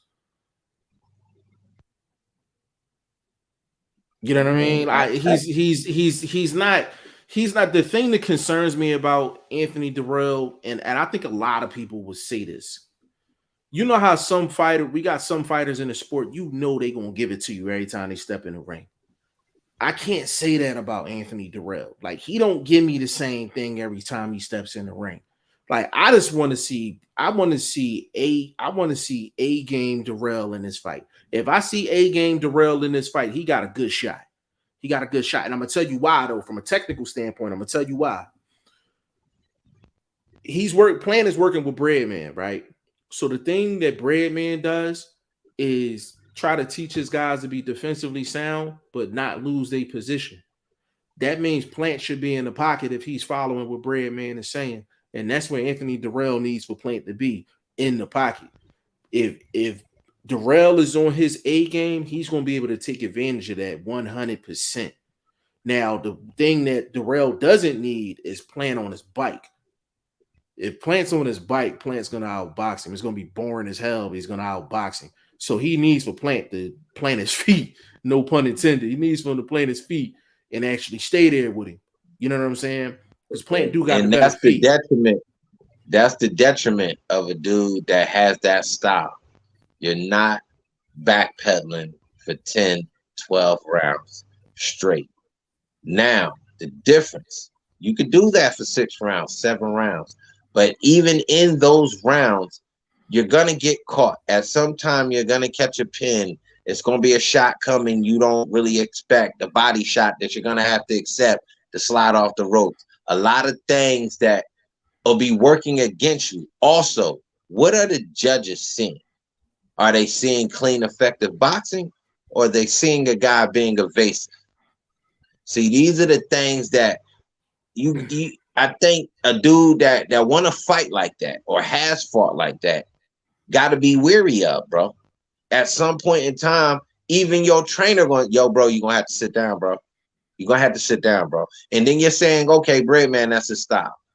Would that really be an intelligent style against you, a guy you know, nicknamed the dog? He want to get in there and get gritty against a dude. If he does that, it wouldn't be so effective. It's not like you're going toe-to-toe with Benavidez or Canelo or somebody like that. Bro, this is made for Dirrell, bro. This is made for Dirrell and for the dude, for the crown prince of the platform, PBC, for the promotion or whatever. I'm sure he's highly ranked based on whatever income was brought in from that undisputed situation where they basically handed over the belt. So you went through all of that to get a bag when you could have just gave him the belt and we could have avoided all of that. You know what I'm saying? But anyway, that was the scenario. It worked out for the promotion. I don't think plan is the draw, because to be the draw, you got to be able to box and punch. You can't just box. He got away with some counter shots against Uzaki, got him off balance. That was his claim to fame. He didn't get rid of Uzaki. People act like he got rid of Uzaki. He didn't get rid of him. He caught Uzaki off balance a couple times. Great. Credit to you. But your hands ain't been the same since. And this a fight where I'm expecting you to come in there with some bionic hands now? Come on, bro. I gotta go off what I seen. I can definitely see a scenario where Dirrell wins this fight. I just don't think a B game Dirrell wins this fight. I agree. But this is pay-per-view, bro. When the last time Dirrell been on pay-per-view? This is A game level fight. Type of stuff. That Benavidez fight. That Benavidez fight. That wasn't pay-per-view. Again, I went back to he had a lot of out of the ring situation stuff going on with his brother. That fight wasn't pay-per-view at the time. That fight wasn't pay-per-view. You sure about that? Benavidez ain't been on pay-per-view yet. Benavidez has not been on pay-per-view yet. Yes, sir. I know for a fact Benavidez, because his fight out here, he had out here was on Showtime. And that was like one of his biggest fights. Or no, the one that got canceled out here. Didn't that one get canceled? Yeah. The one that was out here that got canceled. Nah, he was on pay-per-view, bro. He was on the Spence Mikey card. That That's what wasn't he his fought shit. that. I know what I'm you're talking talking about about. I'm talking about. like being a co-main, a main, that sort of guy. Yeah. Like No, he was a co-main in third that. He fight fought that level pay-per-view. bum ass Jalen Love and shit. Oh my god! And Yeah, that was a that's co-main. that Mayweather connection, and got him a guy in there to get a check real quick. Oh, you need some food? You trying to eat? Oh man, hey, come here, my dude. Put yourself on this plate real quick. Facts. And he was the Oh co-main on man. and he was the co-main on the Sean Porter Spence card. So this is third joint. This is third co-main joint. I guess he growing. I guess he growing. I actually T Finney, let me pull up T Finney comment real quick. He said, vlog, I'm with you. I feel people don't really give Darrell his props. I don't recall seeing Darrell dropped, but I could be wrong. I doubt Plant will go toe-to-toe with him. Yeah, it's not smart for Plant to go toe-to-toe with him. I don't think he's going to go toe-to-toe with him, but that's the prime reason why I'm saying, bro, I need A-game Darrell. Like, the A-game Darrell that I like is he give you that nice blend of boxing and, like, getting down and dirty, but he's smart about it, though. I need that Darrell in this fight. Can I say one more thing to support my argument? One thing you need against a guy that moves like Plant, is a jab. A jab helps cut the distance. You can react off the jab because he's going to go one way or another off your jab. You can react and know what follow-up punch to throw. You're a veteran. Obviously, Darrell is smart fighter. I don't think I've seen, again, I can agree with Jeff saying what style Darrell we'll see as far as his attitude, but his intelligence level in the ring, I don't think we've seen a unsmart Darrell as a boxer. So we're giving him credit for being able to know what follow-up punch to throw. He has the jab. He uses his jab. It's not like he holds a jab in his pocket. It's a long jab. Again, it's a range finder, a guider, something that'll get him those low punches to the body, them stab shots to the body. It's things that he could do to slow Plant down. You know what I mean? He's a tall fighter. One quick step can get him close, things like that. You know what I mean? So he could take chances rushing in. This is a guy that is not going to throw these hard counters at you as you're trying to step in real fast. That's going to make you pay. I'm not going to say Plant can't get your attention with a quick little 1-2 whipper, but it's not something that's sustainable. It's not something that's going to batter and bruise. There's no Ali 1-2. So again, bro, I see Darrell pulling this one out, man, on the cards, possibly a stoppage, bro. 10th round stoppage. Like, really get into this boy. Because if this boy is doing all that training, man, listen. So don't overtrain for an ass whooping. Don't overtrain for an ass whooping. Let me say this. So for the people that do like Darrell, like if you really like Darrell, like Vlog really likes Darrell, if you're gonna add him on a parlay, cool. I would highly suggest that you take him straight up though.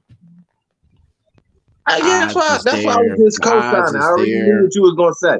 I was already knew what you was gonna say. Sprinkle a little money, little piece of money on him. You know what I mean? So you sprinkle the piece of money on him and turn into Jordan money. You understand what I'm talking about? So if you're doing a parlay, little $10-15 joint, you know what I'm saying, depending on how many fights you got on there, a little $10-15 joint. But if you really confident in Darrell that he gonna win the fight, you could just bet him straight up, put maybe a quarter on it. Put a quarter, $30 on it, you know what I'm saying? And flip that thing around. Because I think he's a plus what? He's a plus 800? He's plus 800? Yeah. Plant ain't that good. What's his number? Minus what? He was, last I seen it was like 16. Oh, hell no. Darrell is not no plus 8. Hell no. I might put money this morning on was 775, but it's been going up and down the closer we get to the fight. So the low end 750, the high end no more than 825 as far as the payout being on the plus side for Darrell. I don't think he's gonna get no lower than 750 because people really like it. Plant got a lot of money coming in on it. Listen, I get it. I get it. If Plant boxes and moves and do typical Plant and there's no like residual effects from that Canelo loss, he wins this fight. He wins this fight off of that. I get it. So I understand why the money's coming in. But if there's any type of effect from that Canelo fight and Anthony Darrell is a game Darrell, he's not a plus 800 at all. That's kind of disrespectful. I'm not even gonna lie. I know you like to throw that word around. I don't ever use it, bro. These numbers can be disrespectful and motivating. It happens in sports all the time. These people see the papers, they know what the paper's saying, so they can get motivated off of this type of talk, bro. And I think Darrell gonna be very motivated. He kind of got outshined in the early presser. So, things like that really get under your crawl and, get you riled up, bro. You go out there, tap dance on somebody's head real quick. And I feel like that. And it's worth the dime. It's definitely worth the dime. If not, well, I mean, I gonna do get a bag of weed. If Darrell is like a plus 750, 800, I'm throwing some. I'm gonna throw some cheesesteak money on Darrell, like for sure. Like, and I'm talking about Max's cheesesteaks, the 2 foot long joint, that type money. Like, it's like almost $20. You know what I'm saying? Yeah. But that's crazy. That's crazy. And I like Plant. I like Plant. Like I do. I don't like that bullshit that happened in the Canelo fight, and I know why Shane don't like him. But like he's a skill fighter. Like I'll give him that. He's a skill fighter. It's just we've seen him like this for a while. I'm waiting for him to take it to the next level. So we're gonna see. But from a betting perspective, I'm definitely dropping a few dollars on my man Darrell. My guy, man, Padman McGriff. Big shout out to the big bro, man, out there doing this thing out there with Devin Haney in that camp, man. We definitely gonna have him. On. Gonna try to work something out with him, so we can get him on before the Haney fight, man. Get an update on how Haney's looking in camp, and have Padman give us a little insight on what's going on, man. But I know they're doing some real good work out there, and that's another fight on the 15th. The 15th is absolutely loaded. Vlog, what's the betting line on that, on Haney and Kambosos? I ain't put it out yet, but I can get to it real quick. I don't like to put out my information too early. Or just holla at me. I got you. Hold on. Okay. Just one time. It's a special. We doing the podcast. So just I'm trying to feed the folks. You know what I mean? I got you. Take it easy. But we know the king is favorite. So you know what I mean? Sure. How is it? We want to know, is the favorite have some value? See, when you looking at these favorites that are so pricey, is there value? Take Plant for instance. Is there any value with him being so favorite that way at 1,600, 1,200? I don't believe so. But who am I? I'm just a handicapper, a boxing pundit. Yeah, I told you 1,200. Oh, now they dropped to 680. So it must be a lot of money coming in on Darrell now. See, people listening to me. It's me. I'm a boxing influencer, my dude. I get fighters all the way from Africa title shots. You understand what I'm talking about? So listen to me, bro. Yeah, for sure. Padman said looking flawless, sir. Yeah, bro. Yeah, we definitely gonna wrap, because the thing is, people.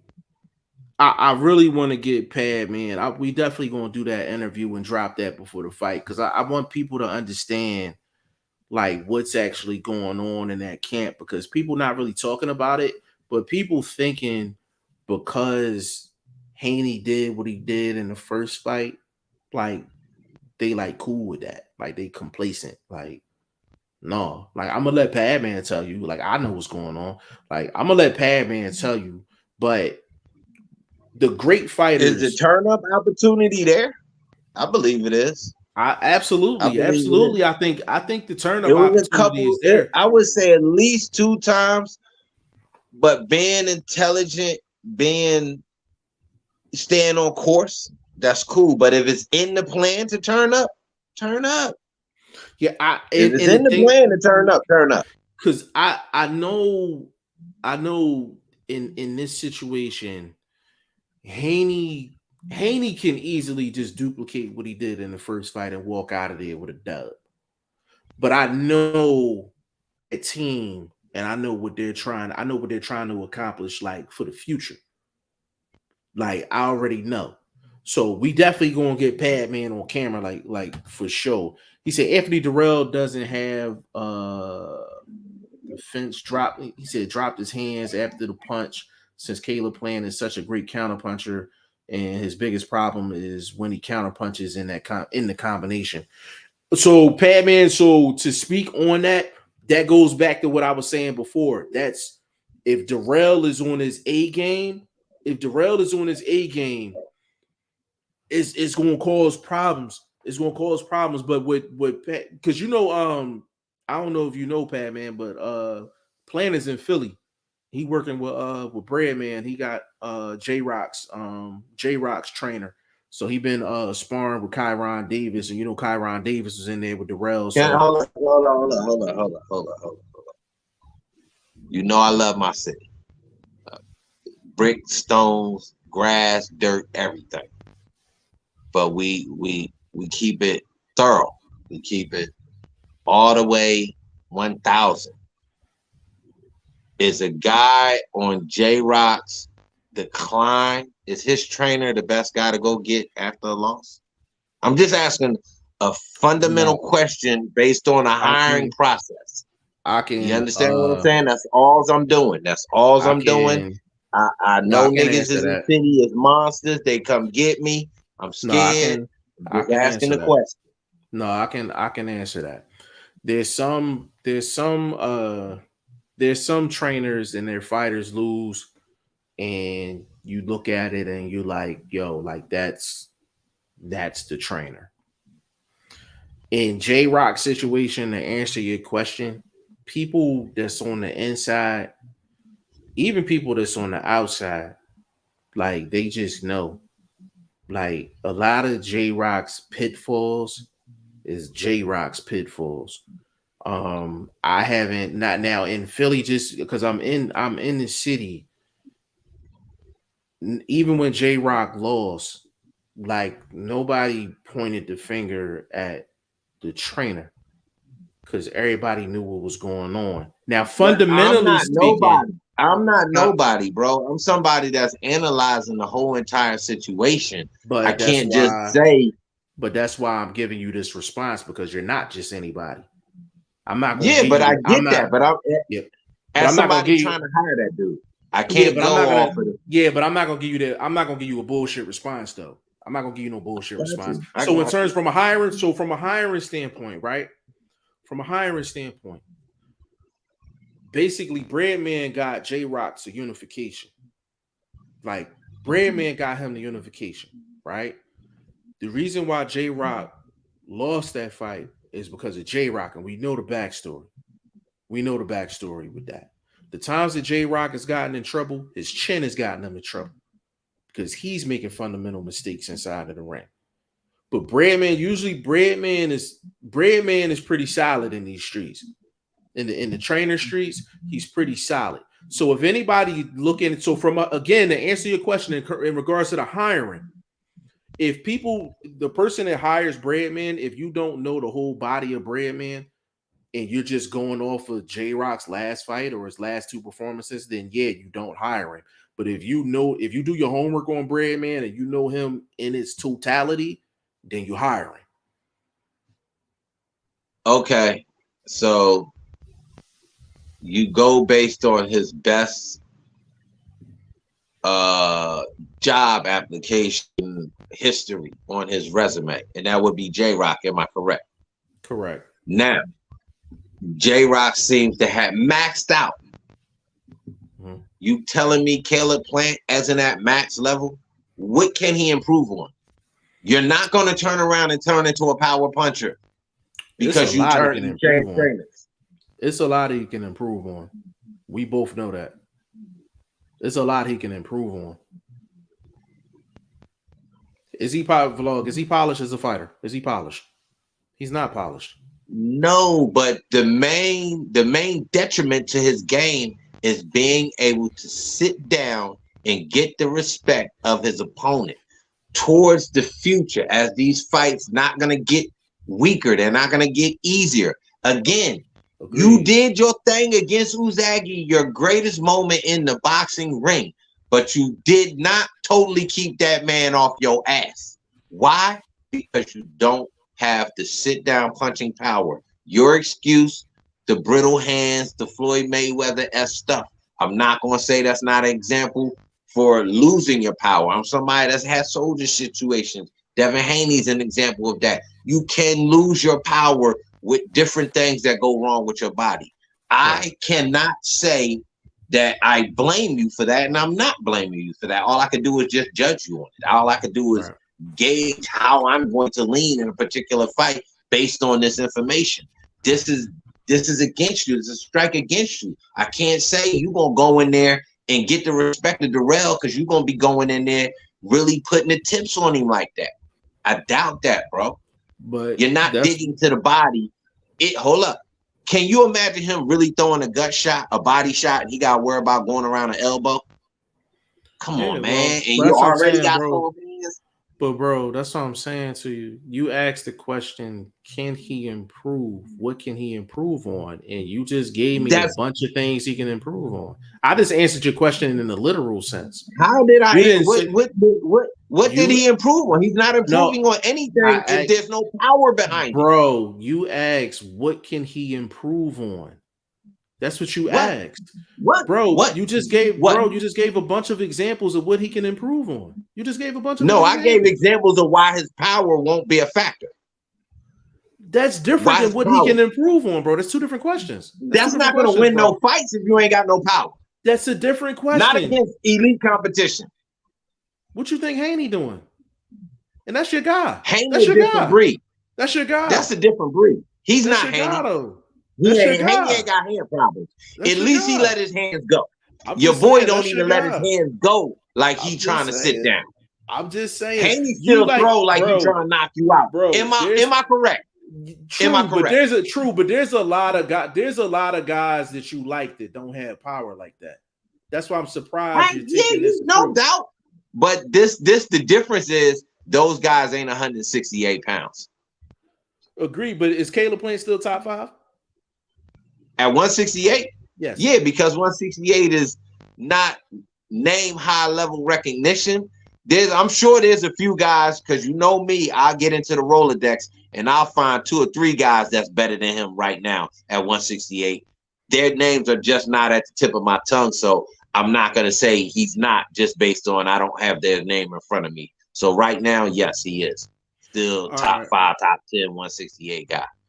Payman said the problem is you don't need top trainers. You need someone to keep teaching you as a professional, and that's what these fighters have a problem with. I think it's a typo. Get in the way, and so does the money. Money definitely gets in the way. Actually, somebody continuing to build on a craft. You rarely see that in the sport of boxing. You rarely see that. Sometimes it just seems like guys I'm a big believer in like pre-camps, like guys that just be in the gym, just be working on stuff even when they don't have his fight. Real quick, I don't want to keep you too long. I know we got Padman in here, and you know we talk boxing. We don't talk one-sided. What can Kambosos do in your estimation? Just I want to see if Padman, get some kickback to your thoughts. What can he do that'll give him a better chance? That's not even go say win the fight. Just give him a better chance. I mean, I'll let him answer that. But I'm asking you. Oh, you asking me? I just want to know. I just want to. I want to see what his response will be to what you say. So for me, I I'm being completely honest. Like, and I've said this before about some fights and some fighters. Some fighters is gonna need the assistance of their opponent for them to give them any type of chance. Kambosos is not the better boxer. He's not the smarter boxer. He's physically not as gifted. I just, from a boxing standpoint, my boxing, I just don't see what Kambosos can do. Like the I stuff do. that he. Go ahead. I know. Go ahead. You finish. I just said. No, I just wanted to know you I were don't getting rebutted. see. Yeah, I don't see. I don't see what he can do offensively against Haney that's not going to leave him wide open to get in trouble. I just it's just a lot of he's not fit. He's not physically talented boxing wise. He's not really good. Like Kambosos is a scrappy fighter. Like he's a scrappy fighter. Like if you come in a fight with Kambosos on some bullshit, he gonna make you work. He gonna make you work. And like that's probably the most that I can give him. But he fights a skilled guy like Haney. Like it should look like the first fight. It should look like the first fight to me. Go ahead, Vlog. Okay, Haney is my guy. I've been had him pound for pound, but we look at boxing from both sides because it's not one fighter in there fighting itself. So that being said, a little bit of advice if I'm in the Kambosos side of the game: be last, bro.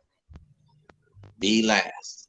Why I say be last is you're at home. You want to get that last shot in some confrontations, making sure that's the shot the judges remember when they go to jot down whatever they do when they scoring certain aspects of a round or whatever. So that's a little bit of patience. I thought he rushed himself to get close, get slapped, and then get slid on. Be patient as you coming forward. Take your time. Don't be in a rush. You already know you behind. This the champ. You coming in the underdog. So you want to just not rush to a point where a guy's going to step to the side and get out the way. So be patient, get into your target. Let your target do what your target does and be last. These are some things you can switch up, change the game plan. They might think you're going to come out, be super aggressive, be hella hungry, be foot on the gas, balls to the wall, so to speak, and excuse my expression, shoot your load. Don't do that. Take your time. This could be your last time under the limelights. Enjoy it, soak it up, use the down moments in the fight, because even the greatest fighters like a Devin Haney, they get tired. This is when your second wind kicks in, when your gas level starts to improve. These are things that could be trained up, coached up, and improved on in different spots in the fight. And these are things he can do to improve his performance. Not to say he gonna win, but he can improve his performance. That's so. all. Do you think? So you think Kambosos would benefit better from a slow game or quickening the pace? A balance. Different times. Speed it up during the rounds that are normally down times. All great fighters have a certain routine. They go from 1 to 3, might take 4 off. Go from 6 to 6, 7, take 8 off. These are the times you got to find out. This is when you do your homework. This is when you you find the nuances of particular guys that are the elite fighters. They have little subtle things that they do that you got to be able to take advantage of for you to win if your skills aren't on the elite par with them. If you're not physically talented as they are, then you have to do these other things that twerk your mental. And that's what you have cornermen for. That's what you got people like Coach Padman for. They supposed to find these little nuances with you, for you to take advantage of. Not that you can't do it on your own, but y'all work that out. Y'all pick each other's brain like we doing right now. So I know a lot of these people listen, man. So I know just keep getting your game over here, man. But while you do it, hit that like, hit that subscribe. You know what I mean? Follow us on all the platforms. Y'all know what it is. But yeah, Philly, I think that's what he could do though, really, to just change the game, make it not so one-sided. Yeah, if I had to give Kambosos a strategy, if I had to give him one, because I think if he completely slows down the pace, he gets picked apart. I think Haney's he was rushing to get picked apart though. You see what I'm saying? Yeah, no, I feel. Well, that's the thing. That's the advice I would give him. And it's kind of what you're saying. You gotta kind of find your flow early. And the thing that makes Haney so difficult to deal with is he always brings his jab to the party. Haney don't ever not bring his jab to the party, and that's the hardest thing to get around. A guy that got a next level jab and they don't ever forget to bring it to the party is difficult to deal with. But if I gotta give Kambosos I got the punch. I'm not gonna say it, but I got the punch that he could do it with, and it don't cause a lot of energy. It's a punch that can get him to thinking about, after I throw this jab, what do I do? Is that shot coming? Like, you see what I'm saying? Like, it's one of those type of punches, and it's a punch that it keeps you out of a little bit of danger. Because if you know the fighter that I'm talking about, I mean the punch I'm talking about, Haney doesn't throw that left hook like that. So you know what I'm saying? That shot might work. It just might work. Yeah, you know what I'm talking about. Yeah, I know. And the thing, my response to that is really, and I'm not trying to, and this is really just what my boxing eyes is telling me. Like, I don't think Kambosos got a lot of tools in the tool bag. Like, so it's like when you ask me, but the thing is, but the thing is like, consistently over the course of 12, you know what I'm saying? It's one of those situations. I'm like, even when Kambosos beat Teofimo, it took for Kambosos to have to drop on Teofimo for over a year just for you to get that performance.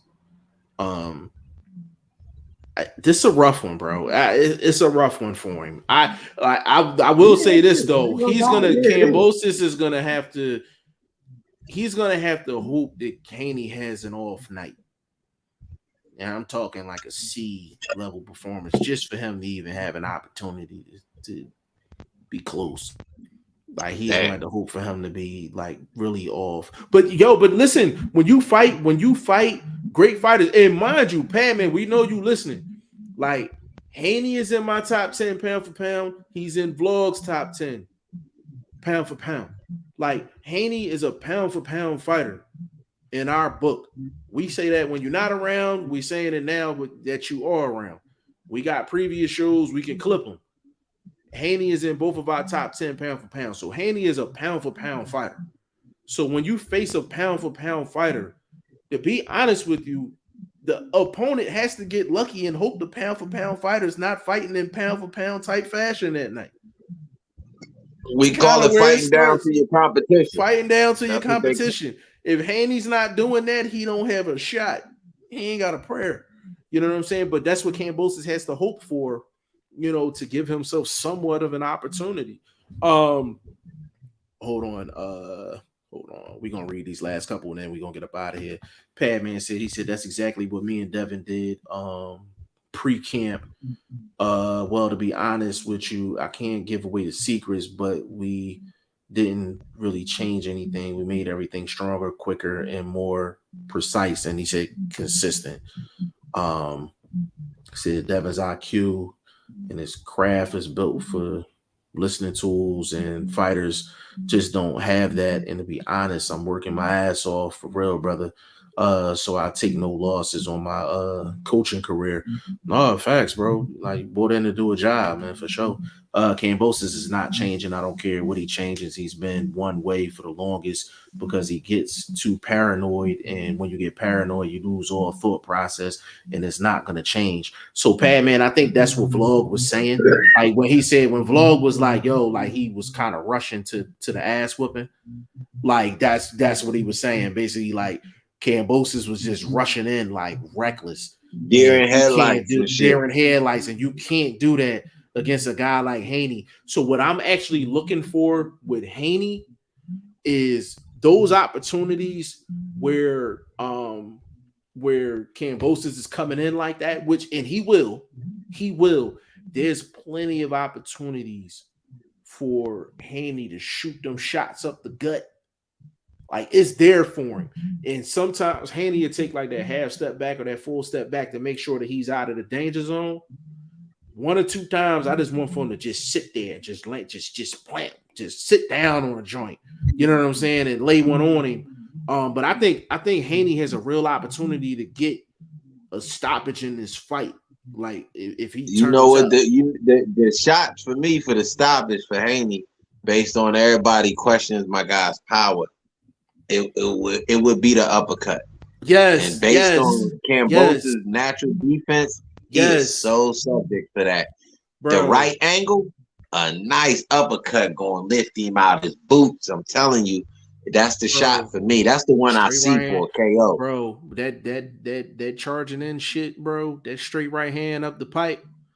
And all you got to do, or sidestep, left uppercut, that uppercut off the orthodox position, sidestep, bop, throw that 45. And the thing is, yo, he's not gonna get it right in the middle of the ring. He's not gonna get it right in the middle of the ring. He's going to have to get Kambosos. He's going to have to get Kambosos on the right angle. You know what I'm saying? The right spot in the ring. Where you know what it is? He can't move away from the shot. He can't move away from the shot. No, but this how to work out for me. I picture where Kambosos thinks he's got Haney trapped, but there's just enough room for him to take that step, shoot that shot. Your boy falling face first into the corner type shit. On some I can see. I was getting ready to say, like, perfect. I was getting ready to say, I can see.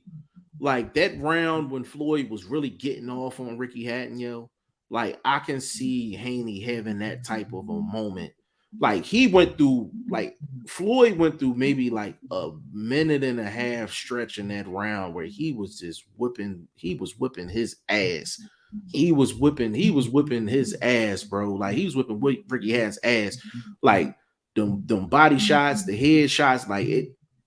I ain't see, bro. That's one of the best offensive onslaughts that I've seen Floyd have in his career. Like, in terms of a long stretch of just like, yo, this is perfection offensively. You know what I'm saying? Yeah. Like, everything landed. He had a 90% clip, 95% clip. Everything was landing, bro. Everything was landing, bro. It was crazy. He said Kambosos will retire. It's a knockout this time, bro. And listen, Pat, man, that's what we looking for, bro. I ain't gonna front. That's what we looking for, because it's like Haney's already established he's the better fighter. He's already established he's the better fighter. He's the more accomplished fighter. He's the better skilled fighter. It's really a matter of like, yo, is he gonna mash the gas and have that moment where he just closed the show? That's what I'm. I want to see Haney close the show. You know what I see though, honestly, because we all, and no disrespect, I know my dude shoulder issues. I got my own Playboy, old school, knife surgery head and laser shit on this one, so I know the shoulder troubles.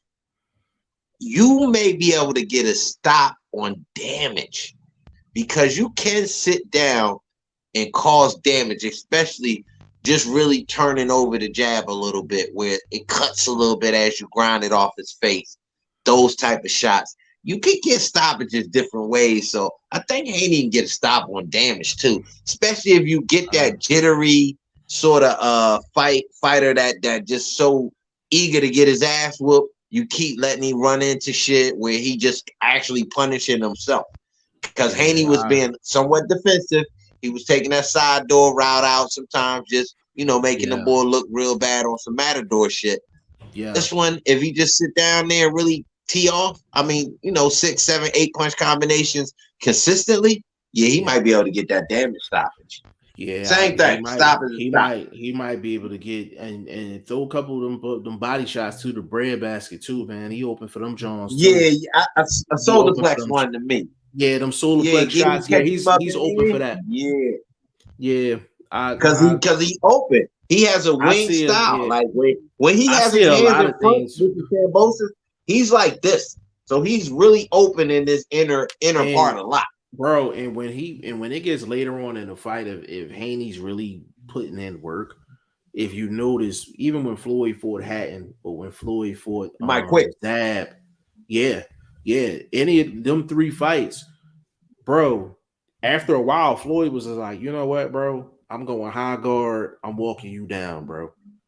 Like Haney can literally walk Cambosis down second half of this fight, man. He's not gonna be able to do it early. He's not gonna be able to do it early. He gotta put in that work early. Yeah. But later on in the fight, you need an extra 2 on them combinations.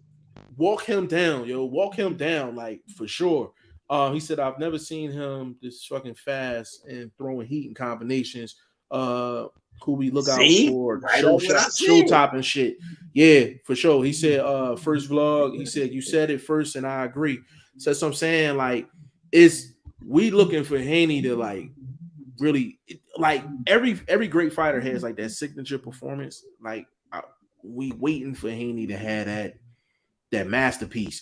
Like that, I'm talking like that Jermell Charlo Castaño type performance. Like I want that. Like I'm greedy, bro.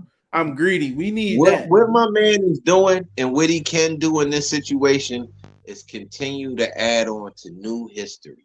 He's made history. Now you're just adding on to it. A special performance, bro. Hey, I'm talking. They're gonna be talking about you in 20 years, bro. And you know what, bro? And you know what, bro? Listen. And for people that's listening and they like, oh, well, y'all not giving Cambosis a shot. Y'all not talking about this. Y'all not talking about that. I just gave Cambosis hell advice. Listen, what you talking about? This is a matter of you can give I say this to vlog all the time. You can give a fighter advice. You can give them tips. I'm like, dude, they got the tools in the tool bag to actually execute. And that's really what it comes down to. It. I'm like, we don't believe it. And to be honest with you, even we were pro Cambosis. He will, like even he's pro Cambosis, like he still hasn't like that whole first fight. He didn't show us nothing, so I mean, he still got to show us. So he's gonna have to show us. You know what I'm saying? Hold on. He said that's what I did. I tweaked the shoulders. Okay. And he said I will go live for you guys for the media workout, exclusively only on the show. Man, we need that, bro.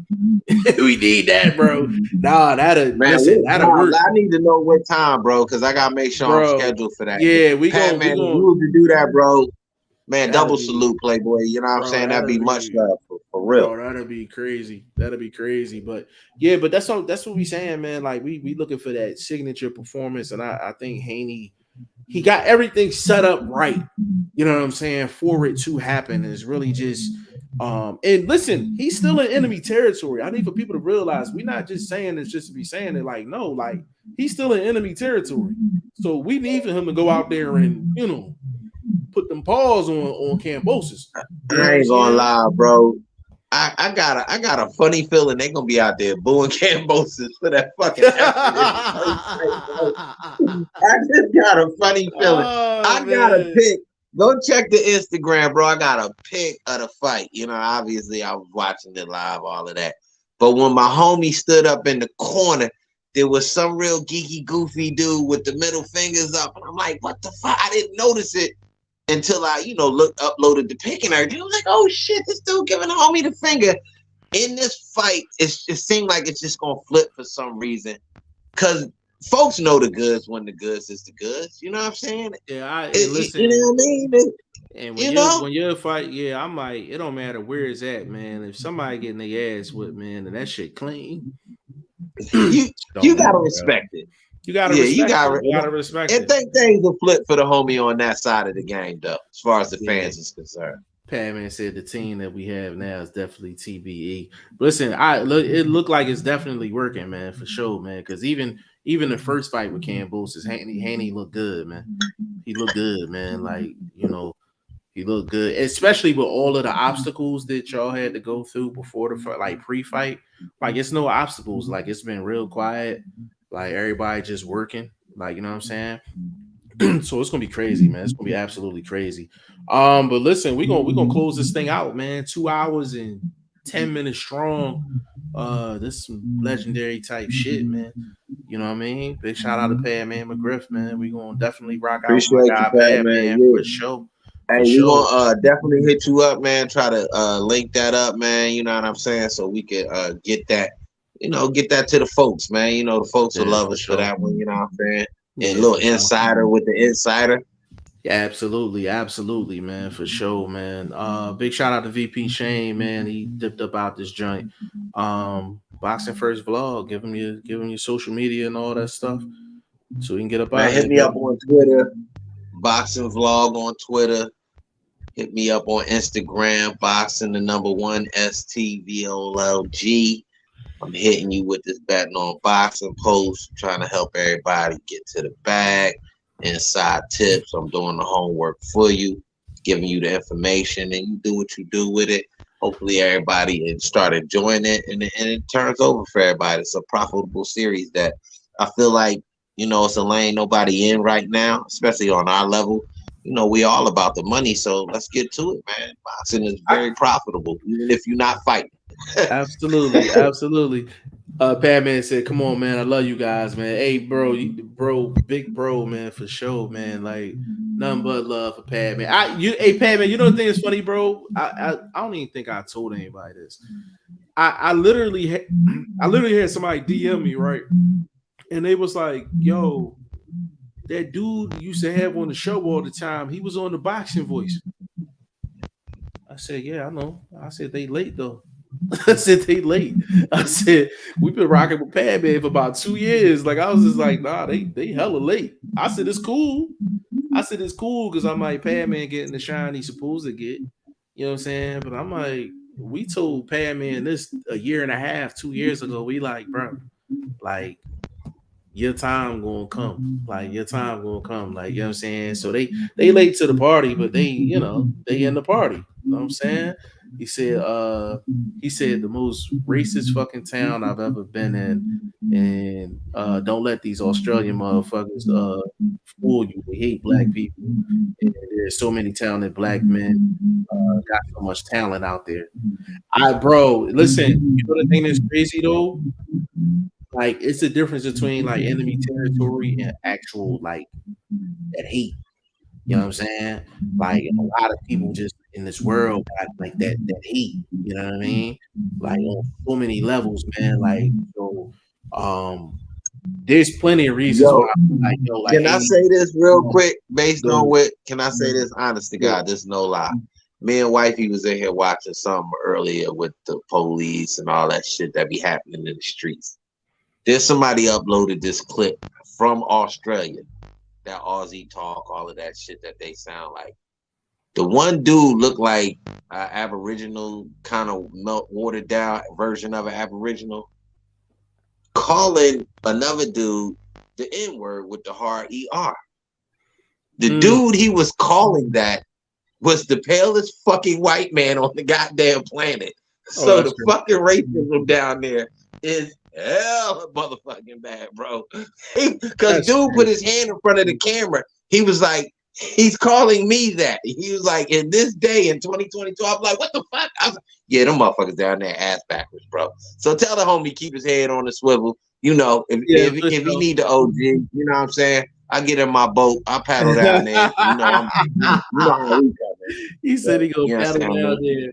Hey man, y'all can find me all over the place, man. Facebook, Instagram, Twitter, G5 Jeff TV. I'm rumbling with YouTube right now over a strike. So but we streaming. That's why we streaming over 6-7 different places, man. So when one person's on the bullshit, it's cool. It's not a problem. You know what I'm saying? But follow VP Shane on Instagram at I_am Shane, the number one. I_am Shane, the number one on Instagram. So we will be back tomorrow. I don't know what we're gonna be talking about, but we're gonna get on here and we're gonna drop game. And yeah, a couple other little fights we could chop down. That Foster Vargas situation, we could break that down. That's Vargas a fool. Vargas a fool if he take that fight. Foster gonna put them paws all on Vargas, bro. He gonna put the paws all over Vargas. All on him, bro. I don't know, man. All on, bro. I'll take bread on that fight. I'll bet money on that fight. We can talk about it. We'll talk about it. We gonna talk about it tomorrow, man. But we'll get back tomorrow, though, for sure. Yeah. But this joint was absolute flames, man. So on behalf of VP Shane, man, our guy Padman McGriff out there in Australia, salute to him and the whole Haney team. Boxing First Vlog and your boy G5 Jeff TV, man. This was episode 132 of the Goodfellas podcast. We will be back tomorrow. Salute.